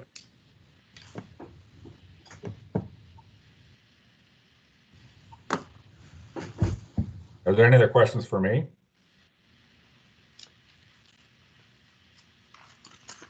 By the way, I think Mr. Bray should address why he can be representing Alan Freeman when he's also representing Jeff Longstreth. There appears to be no more questions. So, Mr. Bry, you have the opportunity to address the commission on your issues. Thank you, Mr. Chairman, members of the commission. We've all heard the statement that when the law is on your side, you pound the law. When the facts are on your side, you pound the facts. And when neither the law nor the facts are on your side, you pound the table. And I think what Mr. Hicks has been doing has been a lot of pounding of the table. First of all, I don't represent Jeff Longstreth. I don't represent JPL. And let's assume that I have an ethical conflict, which I don't have. Doesn't have anything to represent Mr. Longstreth. Tell the truth. I didn't interrupt when you spoke. I would appreciate if you don't interrupt when I speak. And I didn't lie. Mr. Hicks. Mr. Chairman, please not speak until it's your turn. Mr. Hicks is more than able and willing to call me and everybody else a liar. But the fact of the matter is I do not represent Mr. Longstreth. I do not represent JPL. And that if there were a conflict of interest, which there is not, of my representation, it's not a matter for Mr. Hicks to sort out. It'd be a matter for whatever clients I have if they have a conflict to sort out. But more to the point, the allegations are not, gee, there could be all kinds of things that are happening. The allegations are that there are, he claims, affidavit evidence is what he's required to prove of a violation of 351713B or 351710D2, which is the failure of a campaign committee, not of Alan Freeman, by the way, just of his campaign committee. Neither of these have anything to do with him individually, although he's been named as a respondent, to fully and accurate report loans or of some sort that he alleges were received by him, or debts or that kind of thing. If you take a look at Form 31N and the instructions that the Secretary of State puts on that, outstanding debts occur when money is owed and the invoice has been outstanding for 60 days or more. JPL Associates was contracted with by Alan Freeman's campaign to provide some services. They were supposed to give him an invoice that he was supposed to approve. And he was supposed to approve the media commercial time that they were booking. He didn't approve any of the bookings in the documents or the bookings in the documents attached to the complaint and expected only to be invoiced for approved and authorized bookings. But nonetheless, JPL was to be paid on presentation of the invoice, and they presented an invoice to him. He didn't just sit on his hands saying, gee, they've never presented invoice, so I don't need to worry about it. He had his treasurer contact JPL to try to get an invoice from him. He personally contacted them, left a phone message saying, please tell me what, if anything, I owe you so that I can properly report it on my campaign finance report. giving Mr. Longstreth's criminal issues and JPL's criminal issues. I suppose it shouldn't surprise us. They never got a call back, and they never got a response back on that. So he calls me, my client, Alan Freeman, calls me and says, well, what do I do? And I say, well, I don't think you can make up a number and report in a campaign finance report as a debt or a loan or an in-kind if you don't know whether you had a debt or a loan or an in-kind, and you don't know what the amount is. But I'll call the Elections Commission. I explained it to Phil Richter, and he agreed that that made sense, and I told my client, and that's what he did. You know, we are more than willing to accurately reflect invoices and debts that we know about and can identify with some know what the number is. But to claim that we have violated the law by failing to report an invoice that we never received or failing to report a debt for which we never had an invoice is simply contrary to the law. I understand, you know, Mr. Hicks is concerned that this is the tip of the iceberg and there must be a lot of stuff out there. A lot of people believe in politics, you know, that there's a lot of stuff out there with respect to a lot of candidates, and maybe there is and maybe there isn't. But the jurisdiction of this commission with respect to complaints is it has to be based on personal knowledge of the candidate, or excuse me, of the complainant, that establish all of the facts necessary to say that there was a violation, and that hasn't happened here. And therefore, we ask that there be a finding of no violation and the matter dismissed for that reason. Mr. Chairman, Yes. I have a question of Mr. Bray with respect to the services that were rendered. Did you try and get a guesstimate from another firm that does the same kind of work to at least put on the campaign finance report, either in services rendered an approximate amount or in the in-kind documentation of the in-kind contribution based on what's usual and customary for those kinds of services? There are two problems with that. First of all, we didn't know whether it was a gift, an in-kind, a loan, or whether, in fact, as Mr. Hicks points out, a lot of these were done not for him, even if his name appears on them, but for another candidate, Gene Schmidt, I believe. And secondly, we would be violating Ohio's campaign finance laws if we put down a number that we knew was not accurate. And a guess, even if it's estimated by somebody else, would necessarily be a false and inaccurate statement. And we're not allowed to have false and inaccurate statements. And in fact, the rules don't permit us to put down an estimate of what we think we might have been billed if we were in fact billed for something.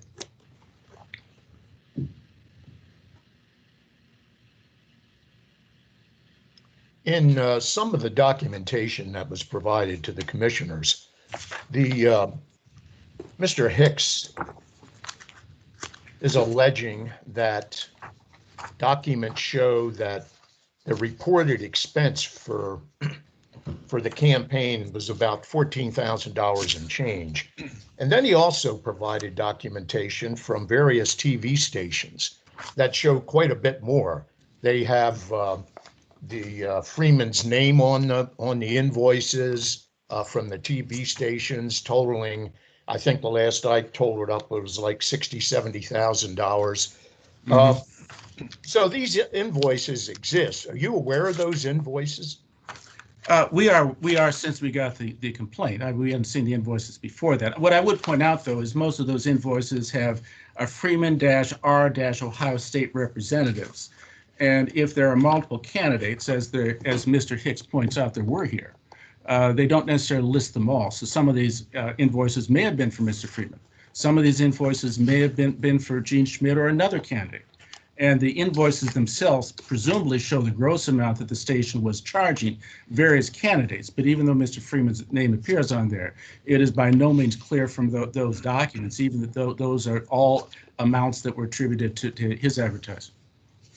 Reading Mr. Freeman's affidavit that he presented on December the 11th, 6 days ago, he's saying as of that date, he still hasn't received an invoice from JPL.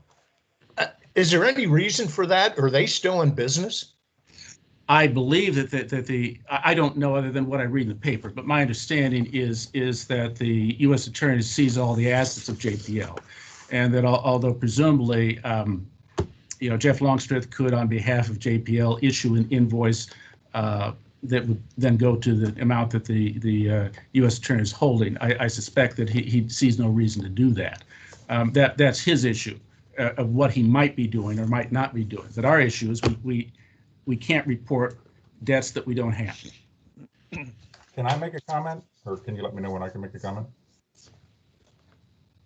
Go ahead. So we could talk about the spots. It was easy for me to confirm the spots with at least one local TV station they ran dual 15-second spots. I actually provided a link to Alan Freeman's 15-second spot that he touted on his own Facebook page in there, but we can talk about the media stuff. I think it's clear, and I think the rope-a-dope's clear that's going on. However, Mr. Bray Mr. Freeman have not addressed at all my personal direct knowledge of campaign staffers for Mr. Freeman staying at local hotels and being paid to spend full time working for Mr. Freeman, that I put pictures and video links within my affidavit. So why was that never reported? Where is any reporting for bulk mailing for Mr. Freeman? So none of that was reported as well. Just compare, Jean Schmidt, who was also part of Team Householder, reported a little less than $300,000 of expenses on her campaign. Mr. Freeman reports $14,000. If citizens are ever going to be able to believe in the integrity of campaign finance disclosure, this is a big case. And Don Bray's excuses notwithstanding, it's nonsensical that not only when these things happen, but in the 4 months since my affidavit, what have they done to contact any of these other entities? Frankly, where is the contract from JPL that they say they'd signed? Also, people like Jean Schmidt and other candidates, they never got invoices from JPL. They got invoices from a company called Constant Content, which is another Jeff Longstreth's company. And by the way, Mr. Bray, tell the truth that you did represent Jeff Longstreth and you have a long history with him. What's worrying to me is that this becomes an incestual thing where you've got people protecting each other. And at some point, this commission and others is going to have to try to get to the bottom of this if there's going to be any integrity restored in campaign finance reporting and disclosure in Ohio. But by the way, I'll leave it with this too. What about the campaign staffers? What about the bulk mailing? Maybe Mr. Bray can address why those don't show up anywhere either.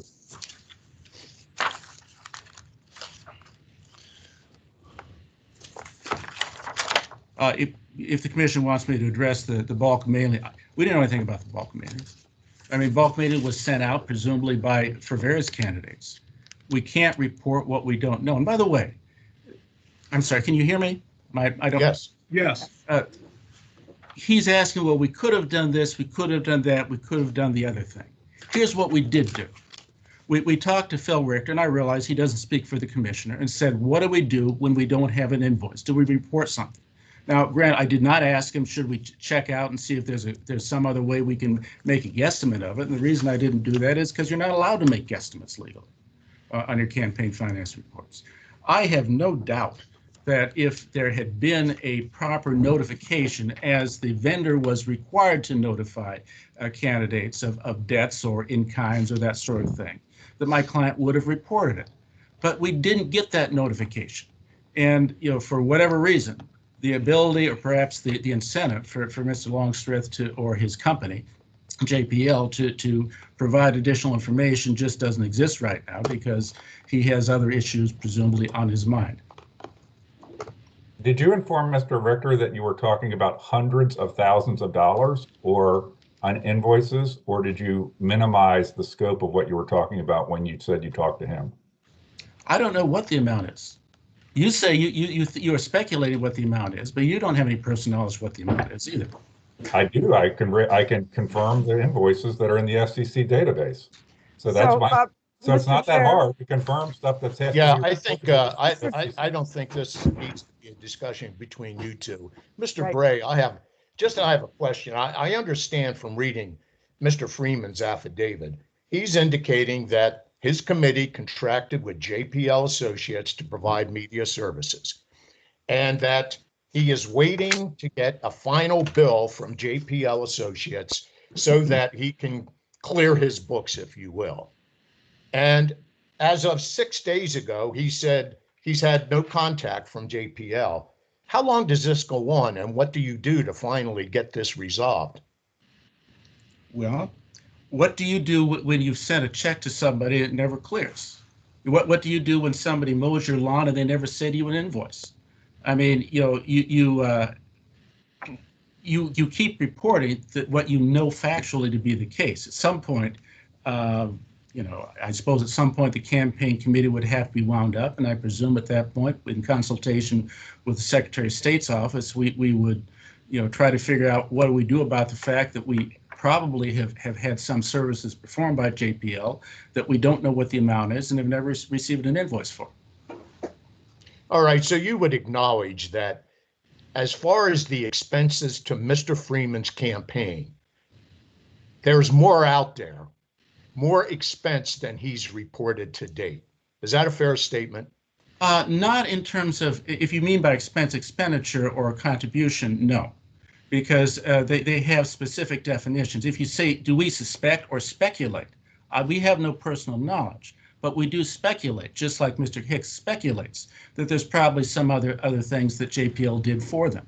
I think that's probably true. I think it's a fair speculation, but it's not an affidavit of fact or knowledge. You know, I think there's good reason to believe that something's out there, which is why the treasurer of the Alan Freeman campaign, why Alan Freeman personally tried to contact JPL and say, why please send me a bill, which they didn't do. So yeah, we expect that there's probably something, but we can't report it until we know what it is. And suspecting does not establish a sufficient evidence of a violation for purposes of this commission. But I'm not going to be disingenuous. Obviously, we do suspect there's something else out there.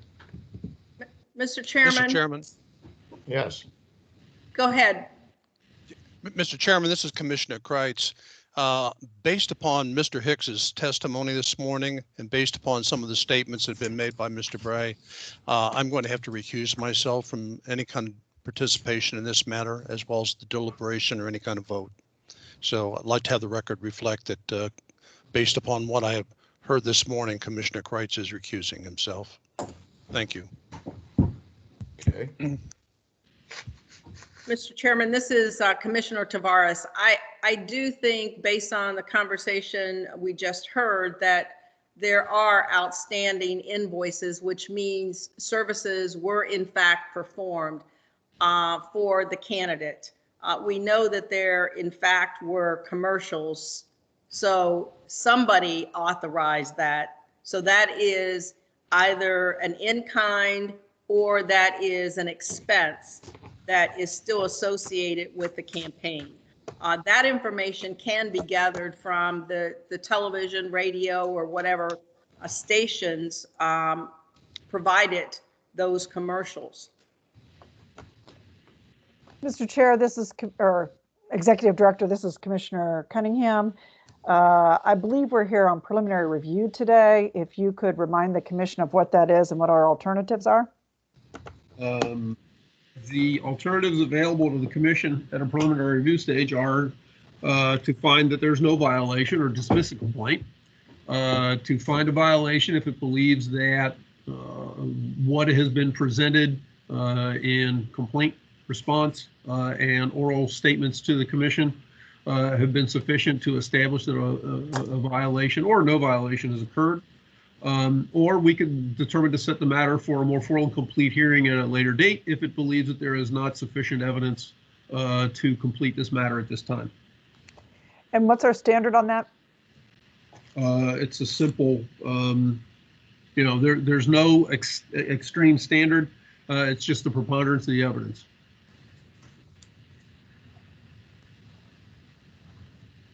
I'm going to move that we set the matter for full hearing. I would second that.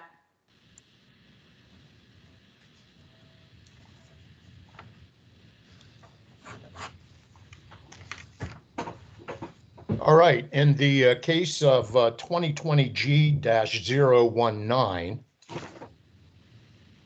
there is a motion to extend the case to, well, let's see. I guess you can't, Mr. Bray, you can't tell us when JPL might respond. I don't represent JPL. We never received an invoice, whatever invoices other people may have paid. Well, I guess, Phil, I'm trying to figure when do we extend it to for a full hearing?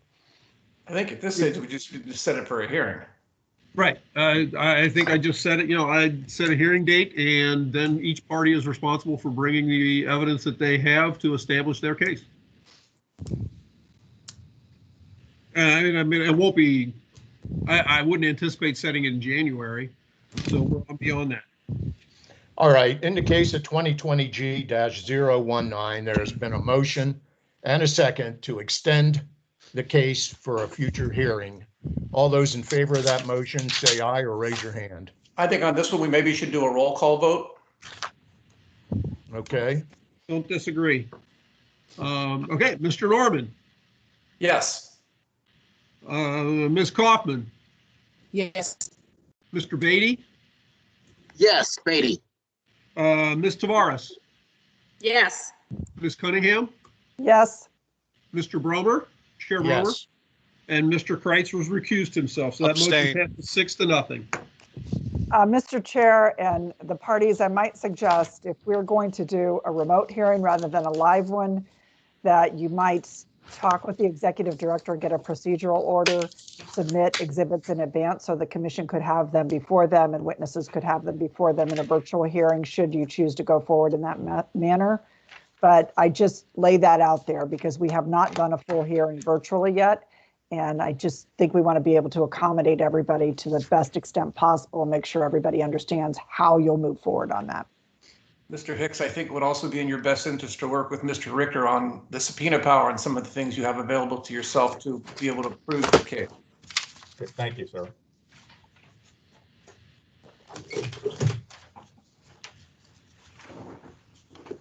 Because we are looking at his humble face before he's with a pen in his mouth, I'm going to suggest that the commission call up case number 2020S-002, the case against Anthony Nino Vitale brought by the Secretary of State's office. That way we can just deal with Mr. Bry on 2 separate occasions here. That is a referral that has been submitted by the Secretary of State's office alleging various violations of Ohio campaign finance law. Along with the complaint, you received the response that Mr. Vitale submitted to the commission. At this point, I would recommend, my basic recommendation is to find a violation because at least the campaign finance report was not timely filed. That was at issue here. It was filed 1 day late. I have some concerns as it relates to some of the other circumstances that have been laid out in the response and in the complaint, but I'll let Mr. Bry respond generally first, and then I may have some additional questions. The commission members may have additional questions. So Mr. Bry, please go ahead. Thank you, Mr. Chairman, members of the commission. I'm here on behalf of respondents Nino Vitale and friends to elect Nino Vitale. The referral from the Secretary of State's office contains 6 separate counts. Only the last one relates to Nino Vitale individually. First of all, the referral is improper under, I believe the affidavit has the wrong site, but it's revised code 351711B3A, which states that if a statement filed with the Secretary of State is found to be incomplete or inaccurate, it, quote, shall be accepted on a conditional basis, and the person who filed it shall be notified by certified mail as to the incomplete or inaccurate nature of the statement. And later on it says, and the recipient shall file an addendum, amendment, or other correction to the statement, provide the information necessary to complete or correct the statement, end quote. Now, that wasn't done here. Obviously, at least counts 2 through 6 are claiming that there was something incomplete or inaccurate about the filings. But we had a right. Shall is not may. Shall is mandatory. The Secretary of State has a duty to do that. Whenever the Secretary of State finds a report appears to be, and he says this appears to be, he doesn't necessarily say it is, incomplete or inaccurate. And that's so that we can, as a filer, give the information to the Secretary of State, make the explanations so that things are sufficiently clear. Was there a violation or wasn't there? Was there a misunderstanding? And narrow down at the Secretary of State level before he ever sends anything over here, what's really in front of you and what's not. And that leads us into the second broad problem about this complaint. The rules of this commission, Ohio Administrative Code 3517-1-02A2E, talks about two different types of complaints. One is by individuals who do everything under affidavit.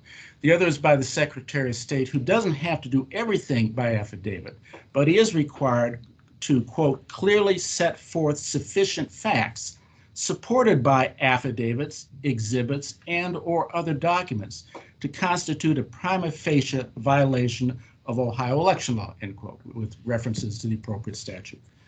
In other words, all of the elements of a claimed violation have to be supported by documents, affidavits, exhibits, and the standard is constitute a prima facie case. The standard is not maybe something happened, or it could be, or it appears there might be a problem. The standard is, have you made all of the elements, at least in a prima facie way, necessary to support the violations that you are claiming. Now, I would like to go through each of the 6 counts separately, even though it appears that 3 of them are sort of conflated in the complaint. First count alleges the campaign committee filed its post-primary report 1 day late. It was due on June 5, 2020, and it was filed at 10:46 a.m. the next day on June 6, 2020. We're not disputing those facts. That's when the Secretary of State got it. That's what was made public, and the due date was 4 p.m. the prior day. This was a mistake, as explained in the affidavit. He had made all the changes. You can make changes online without posting them publicly. And he made all the changes the night before. He pushed a button that he thought was going to post it publicly, and that didn't happen. He checked the next day and found that there was not a public posting. And therefore, he had to do the proper public posting the next morning. We think that under these circumstances, if there should be a no finding, but even if there's a finding, it's certainly something for which there should be good cause not to find and refer. The next 3 all deal with claims that there were things that should have been reported in the campaign finance statements that were not. And in count 2 appears to be the allegation with respect to 3 Facebook videos. Now, what is the claim? The gist of the claim is, as Revised Code 3517-10D4 states, every expenditure in excess of $25 shall be vouched for by receipt of bills stating the purpose of the expenditures that should be filed with a statement of expenditures. But if you look through this complaint, the Secretary of State's referral doesn't claim and doesn't attach any documents showing that any of these Facebook videos were in excess of $25. Instead, he says each of the Facebook videos were in an amount under $100. Now, under $100 may give the feeling, well, it must have been close to that, but they weren't. And he doesn't say that. They were also under $1 million. All right. The fact of the matter is there's nothing in the complaint establishing that they were over $25. We filed an affidavit that says that they weren't. And in fact, what had been, they were reported, but they were reported collectively. Facebook sends a bill monthly. It is reported when received, because they actually receive an invoice from Facebook.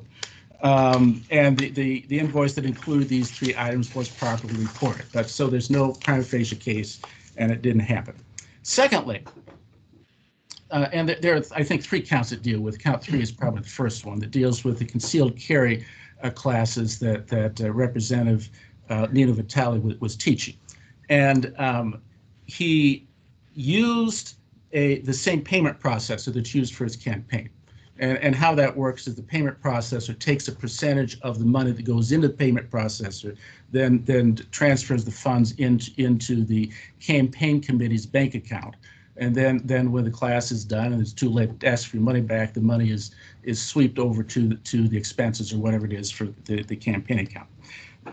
The question is, when that money went into the campaign account, was it a contribution that should have been disclosed on the campaign contribution statement? And the answer is derived from the definition in 351701C5 of what a contribution is.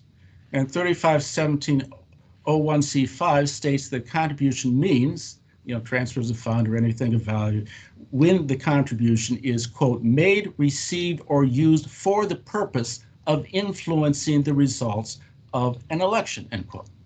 The money that was given for the CCW class, concealed carry classes, was not made, received, or used for the purposes of influencing the results of the election. In fact, Appendix E to our affidavit of response shows that when they were asking people to pay for a CCW class, we use my political site to receive the money, but it will not be considered a political contribution.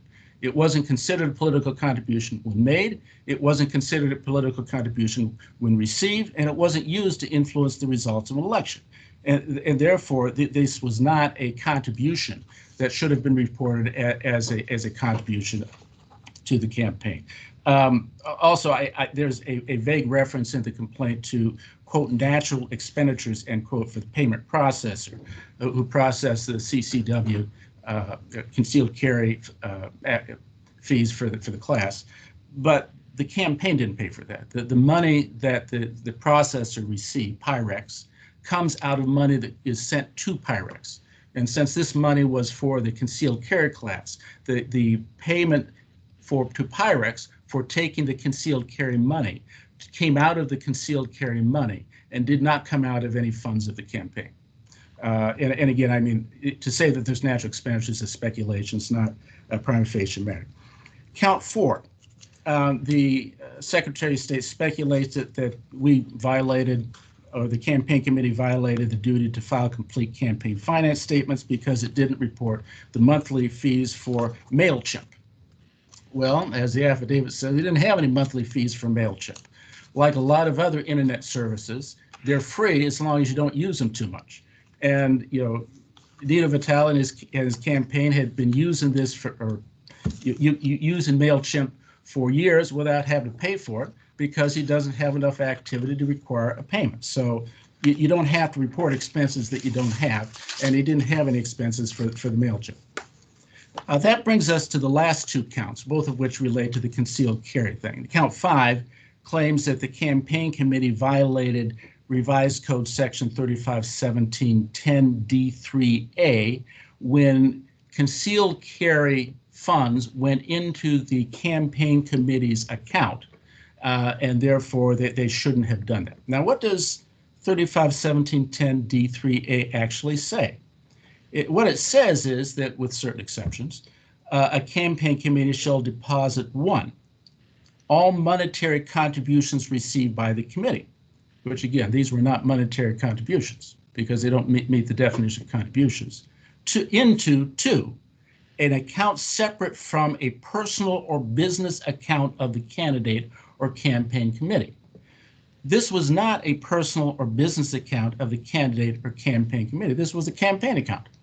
And no money from the campaign committee was deposited into a personal or business account of the candidate or the campaign committee. Rather, that the concealed carry class funds were briefly transferred into and out of the same bank account as that used by the campaign committee, but that didn't make the campaign's bank account a personal business account. And indeed, even the complaint doesn't claim that you should not have deposited any of the campaign money into the campaign account, as they obviously did. And therefore, there's no 351710D3A violation. I realize that we think, well, isn't it just commingling funds? It doesn't really matter which account the money's going into. But although we speak of that generally, that's not what the statute actually says. The statute actually says not that you can't put personal business money into a campaign account, but that you can't put campaign monetary contributions into a personal business account. And that did not happen. It perhaps, if the Secretary of State believes strongly enough about this, he could encourage the legislature to change the statute. But right now, we're dealing with the statute as it is written, not as we would like it to read. And lastly, count 6, the only count that has been levied against Nino Vitale personally, which claims a violation of 351713.0, which prohibits a beneficiary of a campaign fund, which Nino Vitale is for his campaign committee, to convert for personal use anything of value from the beneficiary's campaign fund. Well, first of all, the concealed carry class payments were not contributions to the campaign committee, so he didn't benefit from money that belonged to the campaign committee. He also, for that matter, never personally benefited from concealed carry class payments. He donated to charity. I mean, there were some expenses that they paid, but basically anything over profit was not profit, and we've got attachments to the affidavit showing that. And as we talked about before, the campaign did not pay for the Pyrex processing of the concealed carry class payments because it went through Pyrex and it took the money from the concealed carry class payments to pay for that, not the campaign. So there is no money transferred from the campaign committee to him personally, and thus no 35-17-13-0 violation. Once again, the potentially confusing nature of this case is because I think it's pretty clear from the affidavit that there weren't not any violations, at least from 2 through 5, and you can argue about the 1 day late thing, But we would like to get this over today. We don't want a hearing. We obviously want everything to be dismissed, but we think that if the Secretary of State had done what he was supposed to have done with respect to 35-17-11-B3A, we would have to do this, and we'd just like to get it over. I'm sorry, did I talk over someone who was asking a question?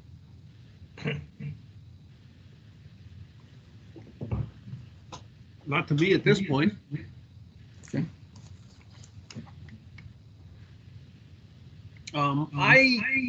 I would like you to explain better how, I mean, the concerns I have are essentially the use of the campaign committee's website. Well, 2 things. Obviously, I already spoke about the late filing. The campaign committee's website, using the link that you talked about there. And I guess to that, I guess when I am simplistic in my mind, when I think of, see there's something that says, okay, you can make a contribution and, click on this and make a contribution, and you use that system, that process, and the money goes into an account. So what you're telling me is that, and I appreciate what you're saying about D3. I agree that the language is kind of backwards, but at the same point, you're intermingling campaign committee assets funds potentially with non-committee assets funds. How do you keep them separate? I'd like to understand that. Okay. Well, you've asked 2 different questions. First of all, the Facebook, the website is a dual-use website personally owned by Nino Vitale. He uses it for his campaign. He can use it for other things too. And he's actually, in terms of the personal use of it, has vetted that with other lawyers who are concerned about public ethics and work for the government. The bank account issue, again, we're talking about commingling funds, and we, as a shorthand, use the reference as commingling funds, but that is not what the statute says. How then do you keep them separate? It is a fair question. The way you keep them separate is you receive notice exactly of who has paid money and signed up for the class. That's part of, it's not done through the payment processor process, but it's done coextensively with that. Just as a campaign committee receives information on who donates to the campaign committee, at the same time the money itself goes to the campaign processor. The concealed carry folks receive information on who is signing up for the concealed carry classes. At the same time, their fee for that goes to the Pyrex folks, that are doing that. So they have from day one a separate tally of exactly who goes to who and who goes to what. By the way, although I'm going back a few years and really wasn't able to track down the case, there was a case in front of this commission like 25, 30 years ago, in which I represented the National Rifle Association's Political Victory Fund. And the Elections Commission had found against them and fined them $1,000 a day because they had a single bank account, which they separated out administratively into state PACs for Ohio and Indiana, Wisconsin, wherever, and their federal PAC. But it was all one fund, and they only reported the money that on their books was dedicated and legal. in whatever state they were dealing with. Ultimately, the Franklin County Court of Appeals overruled that and said that was proper under Ohio law, and apparently under, I can't remember whether they had other issues for that, but they did find that it was proper. So that is how we kept track of things separately. Yes, it did. Your money that was not campaign money did go into the campaign's account, and a reading at 351710D3A does not prohibit that.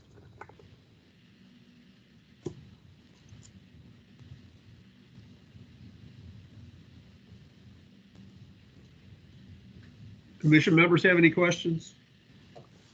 Yeah, Mr. Bray, on the affidavit filed by Mr. Vitale on number 36, he said, I made it very clear that these are not contributions to my campaign in talking about the CCW class. Right. First, how are these CCW classes advertised, and how did he make it very clear that these monies are not to be used for his campaign?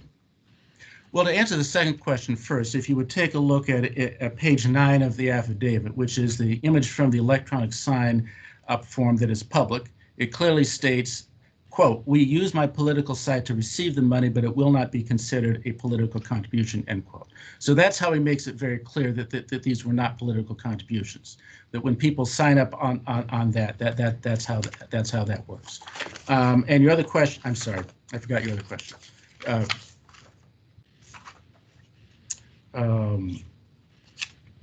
Well, on number 35, it says, I think you just answered that about the. Right. These Right. are not. He's making it clear it's not a I make it very clear. The other question was, how are the classes advertised? I don't know. I presume that they're advertised. I believe they're advertised on Facebook and otherwise. Let's see. So we've got a August 6th first. There's some attachments to the complaint that note the advertisement again on the dual use Facebook. It's his Facebook page, and he advertises for this concealed carry as well as promotes his campaign committee. I think the issue on that was, as a matter of course, they always include the statement paid for by the campaign committee on everything, rather than trying to sort out which is which. But the reality is it's a dual use. It's not exclusive to campaign committee site. So if I'm going to contribute to this CCW class, I want to take the class. I send money or a check. Who handles that? Is it the campaign that handles my check and then diverts it to a special account? Is that how that works? Well, the way it happens is if you're paying by check, you'd probably just send it directly to the CCW folks. It would never go through the campaign. If you pay through the fund process, in other words, if you do an online payment, there is a fund processor, I think called Pyrex, that when you click on, I want to contribute $100 to Nino Vitale's campaign, or I want to pay $50 or whatever it is to sign up for the CCW class. That money electronically goes into the fund processor. The fund processor then deducts their fee, a percentage of the money that comes in from the payment that is made, and transfers that money over into the account. And the account that they transferred into is the account that's the bank account of the campaign committee.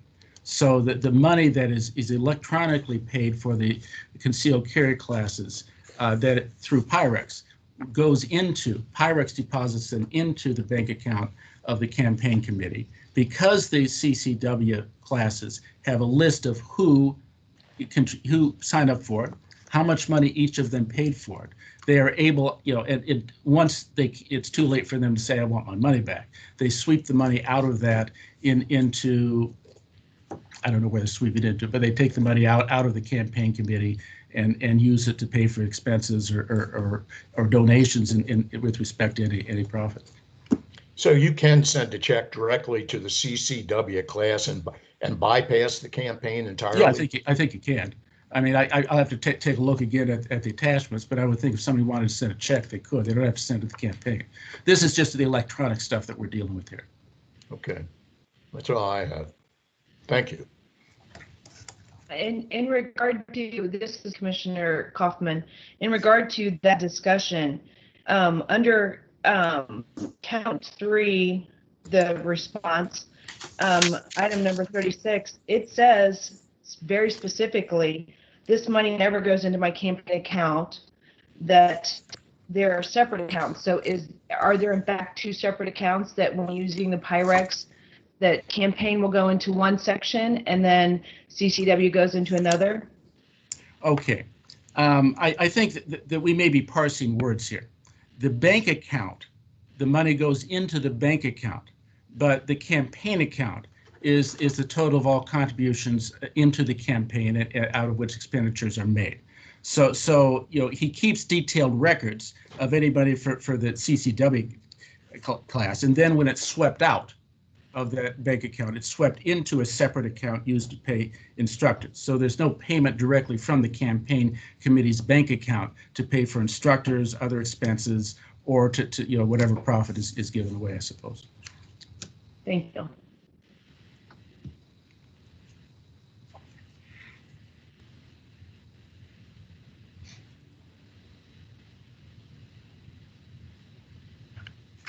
Anyone else have any questions?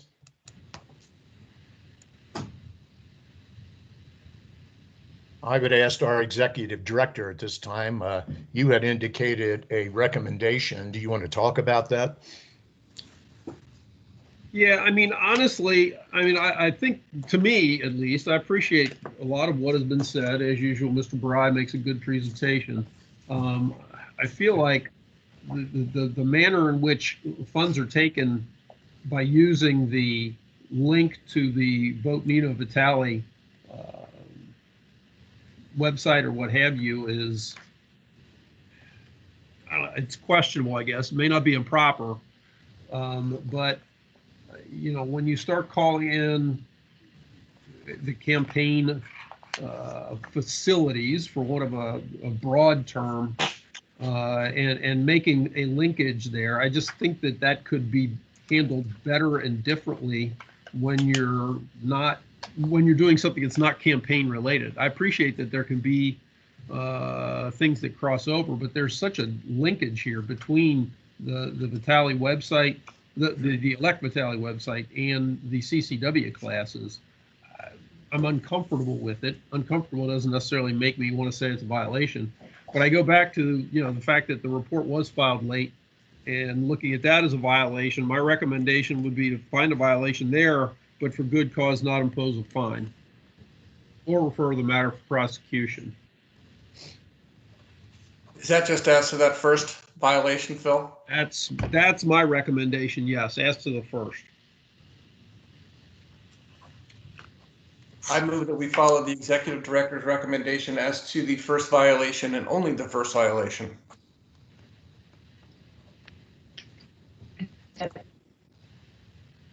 Was that you, Ms. Kaufman, seconding? It was. Okay, thank you. Kind of broke in and out. So we have a motion to find a violation, but for good cause as it relates to count 1 of the complaint. All in favor signify by saying aye. Or raising your hand. Aye. All opposed? That motion passes 7-0. I would say that I would move, this is Commissioner Arnold, move that we set the remaining counts for a hearing. Second, Commissioner Tavares. Set for hearing counts 2 through 6. Okay. We have a valid motion and a second for setting items 2 through 6 for a hearing. We'll try this at least. All in favor signify by saying aye or raising your hand. Aye. Aye. All opposed? Hearing no opposition, that motion also passes 7-0. Mr. Richter, I'm sorry. I'm sorry to interrupt. I don't know if I paid enough attention to what Commissioner Norman said. We did not impose a fine or penalty on the first count finding. Is that correct? Correct. That was Okay. good talk. Thank you. Thank you. Okay. we'll work out a time for going forward on the other elements. Okay. All right, thank you. Well,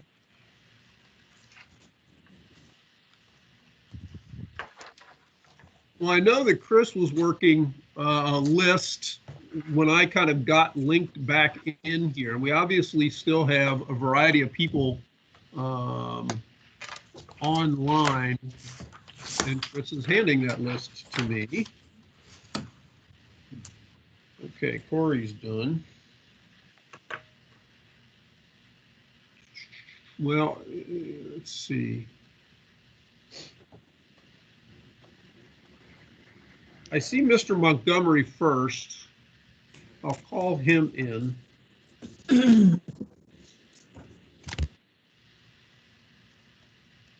Hopefully. I'm here. I think that'll do it. As it relates to, I need to clear this out of the way. Dr. Montgomery, my recommendation, this is item number 8, case number 2020 R-401. Richard Montgomery. It's continued from the last matter. I think we didn't have assurance that the report has been filed. Subsequently, that's occurred. My recommendation is to find a violation, impose a fine of $50.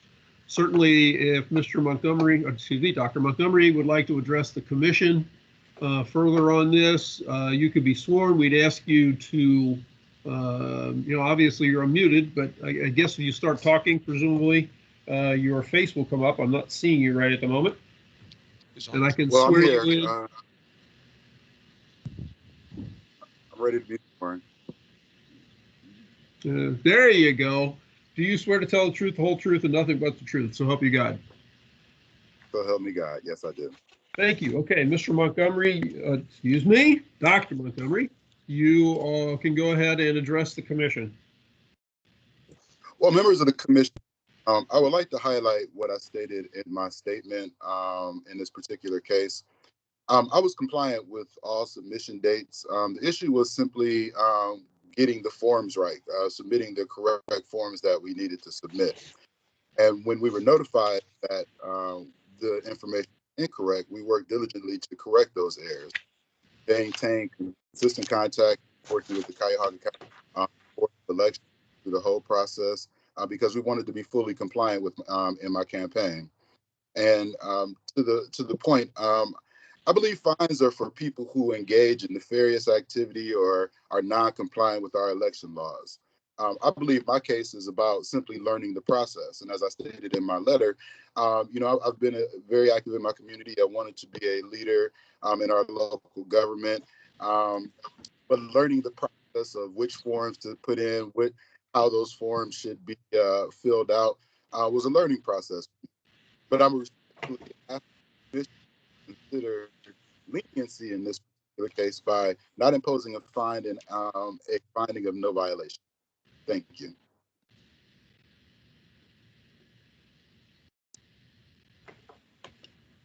Okay, do any commissioners have any other questions of Dr. Montgomery?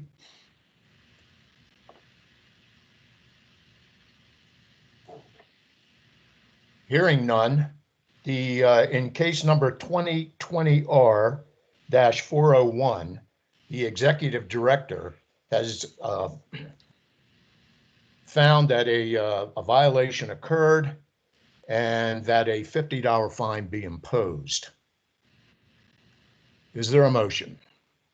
Before we vote, Phil, can you just refresh us generally on how many different problems we have with filings and over what duration? This is the first case for Dr. Montgomery. This was for, bear with me, I moved away from his ICW. This was for an addendum request that would have been due in early August. It was filed at the end of November. As he had kind of indicated, reports were filed, then a subsequent request for addendum was made by the Cuyahoga County Board of Elections. His statement was that the original reports were timely. But due to naivete of the campaign finance rules, the subsequent addendum was not, immediately filed, but that he is now in compliance and has worked with the staff. So this is his first case before the commission. Thank you. And certainly, I've made my recommendation, but if the commission would like to, respect his presence, his comments, etc., and act differently than my recommendation, that is the commission's, excuse me, that is the choice that the commission has the ability to make. Any other comments from the commissioners? I move that we follow the executive director's recommendation. Is there a second? Second, Beatty. There's a motion made and properly second concur with the executive director's recommendation in case number 2020R-401, find a violation and impose a $50 fine. All those in favor of that motion say aye or raise your hand. Aye. Aye. Aye. All those opposed? The ayes have it. Aye. Oh, Ms. Cunningham, was that you voting nay? I'm Is an that- A. Okay, thank you. That motion passes 6-1. Thank you, Dr. Montgomery, for coming in and stating your case. It's very helpful when the commission hears that. Well, I appreciate your time. Thank you very much. Thank you. Thank you. The next person I'm going to hopefully bring forward is Danielle Kilbane. This is case number 2020R-478, item number 63. This is also in my recommendation to find a violation and impose a fine of $50. So Ms. Kilbane, if you would like to make an additional statement to the commission, I can swear you in. If you would unmute yourself, I am able to see you at this point. But if you would agree to tell the truth, the whole truth, and nothing but the truth, so help you God. I do. Thank you. Please go ahead, Ms. Kilbane. Thank you for your time. First and foremost, I appreciate that. I want to make sure that everybody on the commission did receive my certified letter response that was sent out. What the commission receives in these kinds of cases is that I will synopsize your response and send that out to everyone. And what I sent to them was the statement that said the treasurer states that she had been involved with the committee, and since she has returned all information, she gave the materials back to the candidate in 2018. Candidate, you indicate that this is the first attempt at seeking office. After filing the post-general report, she believed she had completed all her work, and that the candidate had moved from the committee in early 2020 and did not become aware that more information was necessary until much later. I indicated that the addendum request was due in early September, and that it was filed on September 30th. Right. I did send a letter certified. This process, it was my first time running. I was very appreciative of the process and the knowledge and things that I had gained. I did, once I realized that there was a violation within my committee, I reached out to the Cuyahoga County Board of Elections immediately, was in constant communication, went and hand delivered everything, the very next day that I received the violation. So I did my very best to get whatever was needed from me, and Mary, my representative at the Cuyahoga County Board, was very helpful. So I did hand deliver the next day. We got everything that she needed. We communicated. We closed my account, and moving forward, I was in compliance with my committee. I do ask that there is no violation or fee or fine imposed. All right, thank you very much. Any questions, Ms.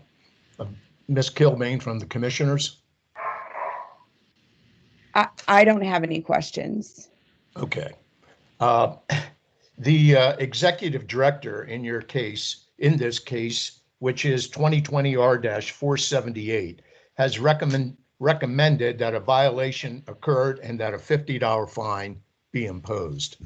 Is there a motion or a discussion? I move the recommendation of the executive director. I second it. Great. There's a motion made and properly second to concur with the executive director's recommendation, find a violation and impose a $50 fine. All those in favor of that motion signify by saying aye or raise your hands. Aye. Aye. All those opposed, the ayes Nay. have. Nay Cunningham.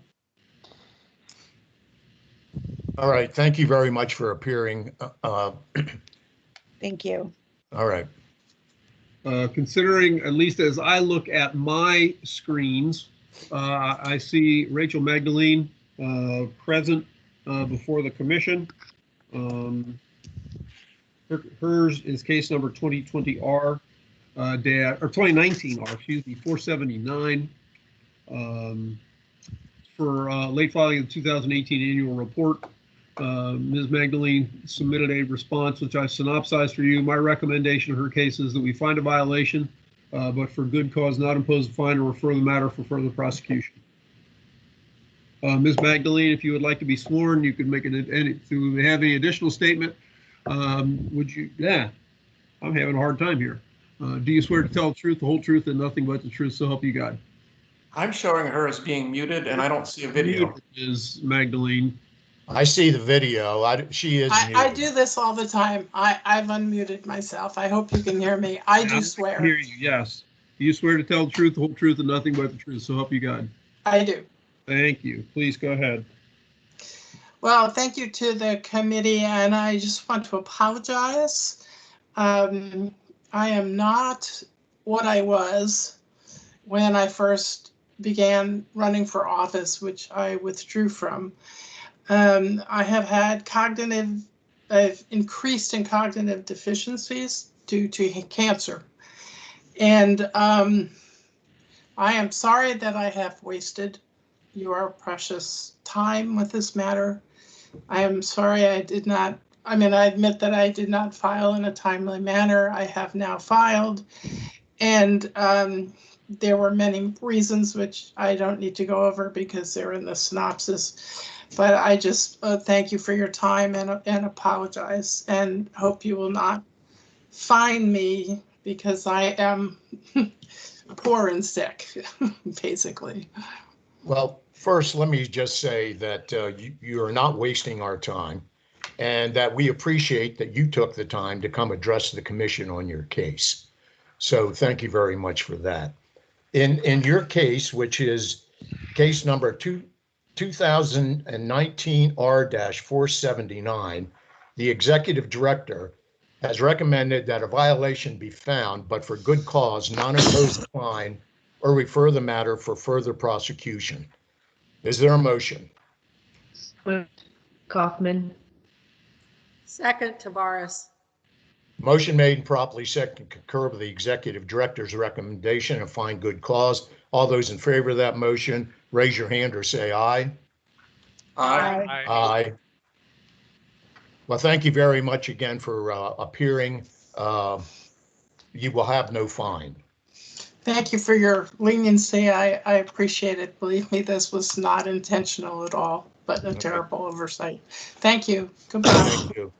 The next case I would call before the commission is case number 2020 R-459, item number 44, Latinos for Ohio. Louis Cartagena is the treasurer for that committee. He is present. I see him there. Mr. Cartagena, if you would like to make any additional comments, be sworn. Do you swear to tell the truth, the whole truth, and nothing but the truth, so help you God? I do. Thank you very much. Please feel free to comment.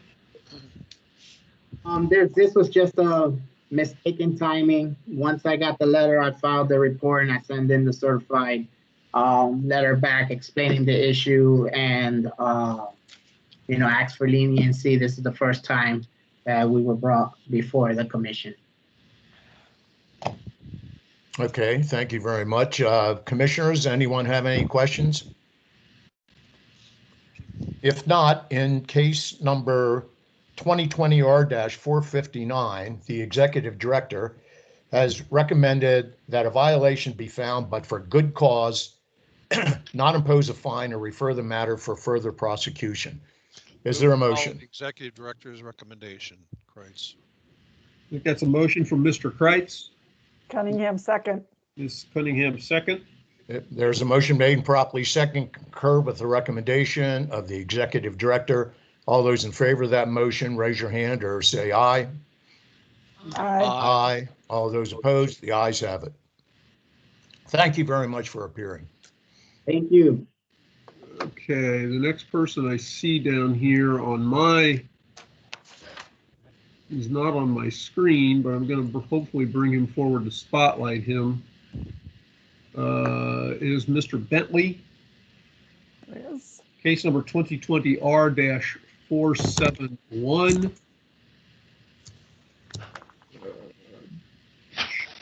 Bear with me a second. Number 56, page 6. $100 fine category. There we go. Okay, yeah.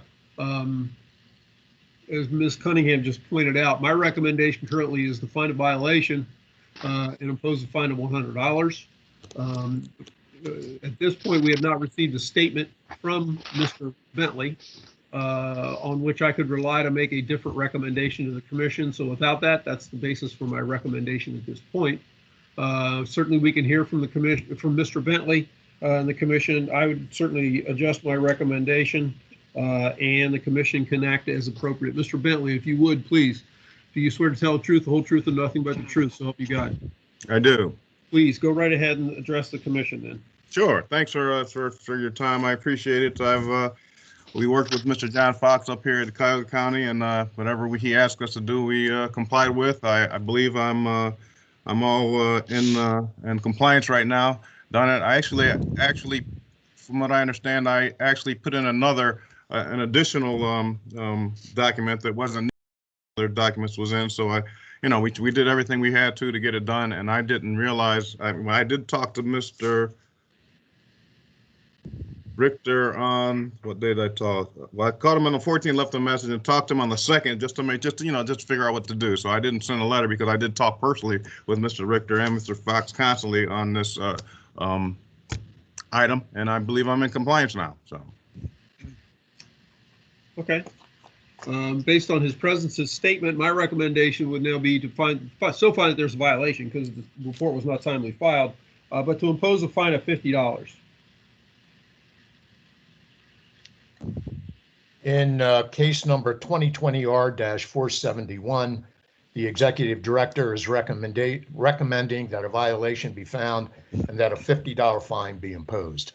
So Is there a moved, motion? Kreitz. Motion by Kreitz, Second by Norman. second by Norman. There's a motion made properly second to concur with the executive director's recommendation. All those in favor of that motion, raise your hand or say aye. Aye. All those opposed, the ayes have it. Thank you very much for coming in and offering the testimony. Thank you. Have a great day. Thank you. All right, Same to you. Thank you. Working through the list that I see on my participants list, the next person I see is Keith Gaydosh. That is case number 2020-R-480. Come on there. What number is that, Phil? Please tell us you're not driving. I just pulled over. 2020.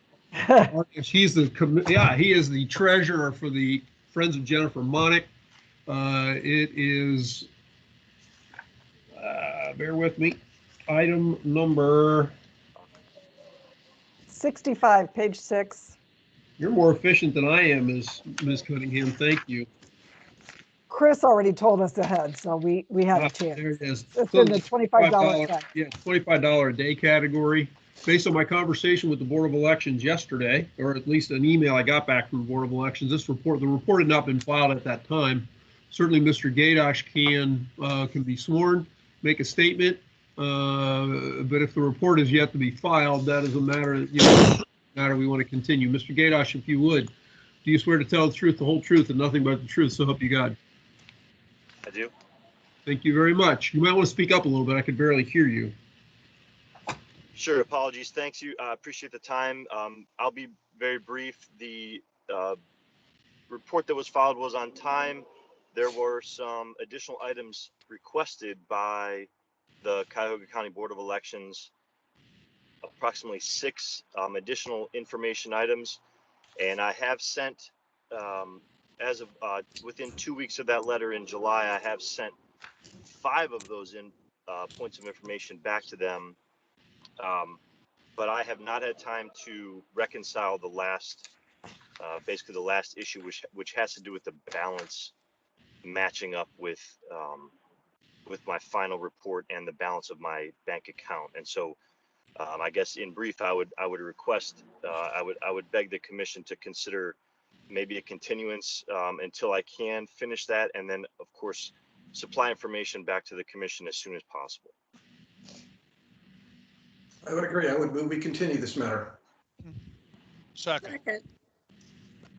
There's a motion made and seconded to continue case number, what is the case number? 2020 R-480. I have discussion on the motion. Yes. Are we going to continue to a date certain, and how much time do we need? Mr. Gadosh would ask you, I mean, the next 2 meetings of the commission are January 14th, January 28th. You know, certainly I think the commission's preference would try to bring those back, bring it back on one of those meeting dates. Is it possible for you to complete your efforts in that period of time? Yes, may I ask to have it completed January 28th? Okay. Mr. Norman, as the move-in, Mr. Kreitz as the second, are you satisfied with January 28th as a continuous date for this? Fine by me. Okay. Then at this point, the matter, if the commission so approves, will be moved to January 28th for further consideration at that time. All in favor signify by saying aye. Aye. All opposed?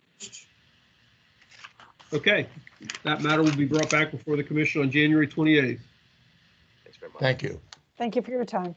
Thank you, sir. Thank you. See, Drive safely. Thanks for pulling over. I see Chris Giroux. That is case number 2020 R-453. Yes. Bouncing back and forth between screens. I'm here. That is in the good cause listing, find a violation, but for good cause not impose a fine or refer the matter for further prosecution. Mr. Giroux, excuse me. If you would be sworn, you can make an additional comment to the commission if you believe that would be helpful. We can't see you, so hopefully if you start talking, I will be able to. Yes, did I pop up? Do you swear to tell the truth, the whole truth, and nothing but the truth? So help you God. I do. Okay. I can't see him. Can anyone else? Either. Can you hear me and see me? Can hear you. We'd like to see video, please. We can't see. Yeah, I'm not sure why it's not. It says my camera is on, but I'm not sure why you're not seeing me. I know. There you There are. it is. Am I there? Yeah. All right. Yep. Excellent. Okay.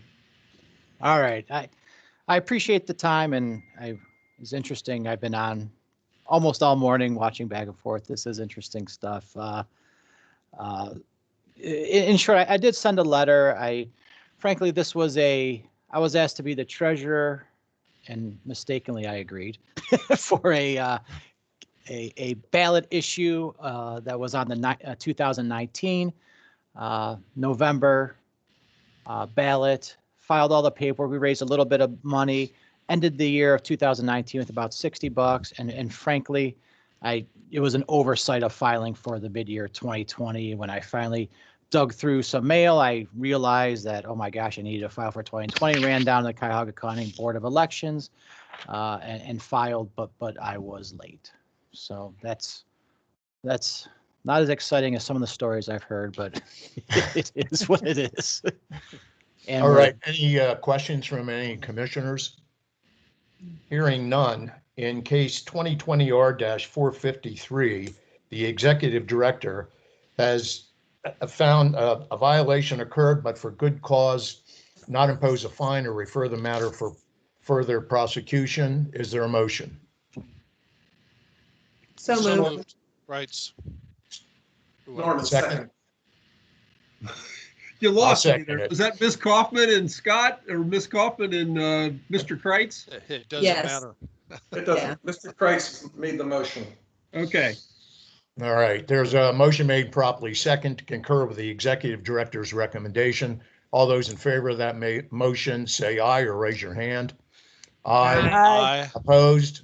The ayes have it. Thank you, Mr. Jaros. I hope I didn't butcher that. Thank you for coming in and addressing the commission. That's close enough. Thank you very much. Happy holidays, everyone. All right, you Happy too. holidays. You. And to you. The next one I'm trying to bring forward is case number 2020R-484. It is also in the good cause listing, the Northeast Ohio Police Fire EMS PAC et al. Myron Jackson is listed as the treasurer for that committee. Let me get to the actual ICW. Last case on the agenda. This is a late filing of the semi-annual report. He did submit a response. Like I said, my recommendation is to find a violation, but for good cause, not impose a fine. Mr. Jackson, I see you're unmuted. I don't see you right at the moment, but I will start the process of getting you sworn to make a statement. Do you swear to tell the truth, the whole truth, and nothing but the truth, so help you God? I do. Okay, then please hopefully continue, and you'll appear before us as you start to talk, because right now you're not there. I will say, I see him, Phil. Oh, do you? See, he's not. Okay, No. so as long as you guys can see him, more power to you. Please, Mr. Jackson, go ahead. I'm sorry for interrupting. Okay, thank you. It's a very new pack. It was very educational to listen for the last 2 hours. This is new to me, so I just filed and they received it late. So I hope you guys find that everything I put in my statement to be accurate as it relates to my semi-annual report. Just new to this. I'll do better this time. And thank you for allowing me to listen to this whole process all day. Well, thank you, Mr. Jackson, for taking the time to address the commission. In case 2020R-484, the executive director is recommending that a violation be found, but for good cause, not impose a fine or refer the matter for further prosecution. Is there a motion? So moved, Commissioner Norman. Second, Commissioner Cunningham. Motion made and properly second to concur with the executive director's recommendation. All those in favor of that motion, raise your hand or say aye. Aye. All those opposed, the ayes have it. Thank you very much. Thank you all. Stay safe and have a good 2021. Same to You you. too. Peter. Thank you. Much. The next case I'm trying to bring up, and sir, I can see your face. You're muted. It's reflected as a number 1162962197. I don't know that if there is a name attached to it. I'm not seeing it. What case? You're currently muted. You're adjusting your glasses. So if you could unmute, yep, there you go. You're now a little more centered. If you could unmute yourself. Yeah. What case are you calling about, sir? Michael Booker, case number 2020R. Yes, sir. 2020R-473. Okay. So you guys all have a picture? I'm Yes. sorry. I've just got a number 1. Oh, yeah, No, I've got, I have a I picture. can see him. this is, let me look at my ICW. I think this shows up, if you've got all you members have your recommendation or your working agenda open, this actually still is in the to be determined list because I forgot to change it last night. Sorry, I didn't want to, I'd sent you already by tomorrow about what, 7 or 8 emails. I didn't want to send another one late last night. But Mr. Booker, right now I'm recommending that the commission find a violation and impose a fine of $25 per day because according to the Cuyahoga County Board of Elections, as of yesterday, the addendum that they were wanting from you in early September was not filed. And so I will gladly swear you in. You can make additional comments to the commission. And this one may be a matter of continuing the matter to a later date to give you an opportunity to file the report at issue. Anyway, if you would swear that you would tell the truth, the whole truth, and nothing but the truth, so help you God. I do. Thank you very much. Go ahead, Mr. Booker. Like many of the candidates that came on here before, this is my first time filing, my actual first time raising funds. I had one fundraiser and I guess it turned into a nightmare. I've been working with the Cuyahoga County Board of Elections. I thought we were done because I got a letter from you guys that imposed a $50 fine, which I paid on October 22nd. And I thought that the case was done. I was one day late filing because the Board of Election I thought closed at 4:30, and I got there. 4 o'clock. I got there at 4:30, so I came first thing Monday morning. But I thought I was in compliance when I got the letter from you guys, and I paid a fine. This has been a learning experience. That's why I stayed on for these 3 hours. I was like, okay, this will never happen to me again. But Cuyahoga County has not reached out to me again since maybe early November. So I didn't know I had anything else pending. I just came out and said, well, I already paid my fine. I'll just listen in.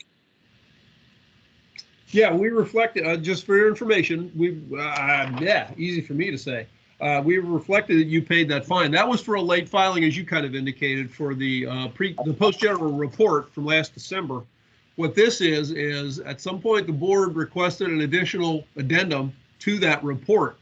What that is, I don't know at my fingertips, but I would encourage you to be in touch with the Cuyahoga County Board, whoever your campaign finance examiner is, and find out what it is that they are wanting you to submit to them to clarify that report.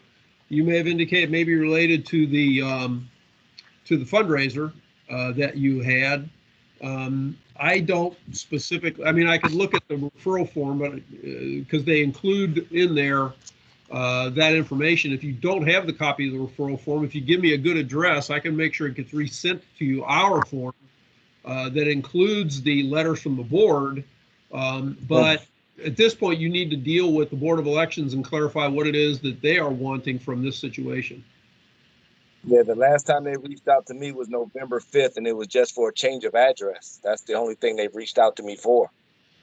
Well, they submitted to they submit to me along with the file, a laundry multiple letters that they send to you.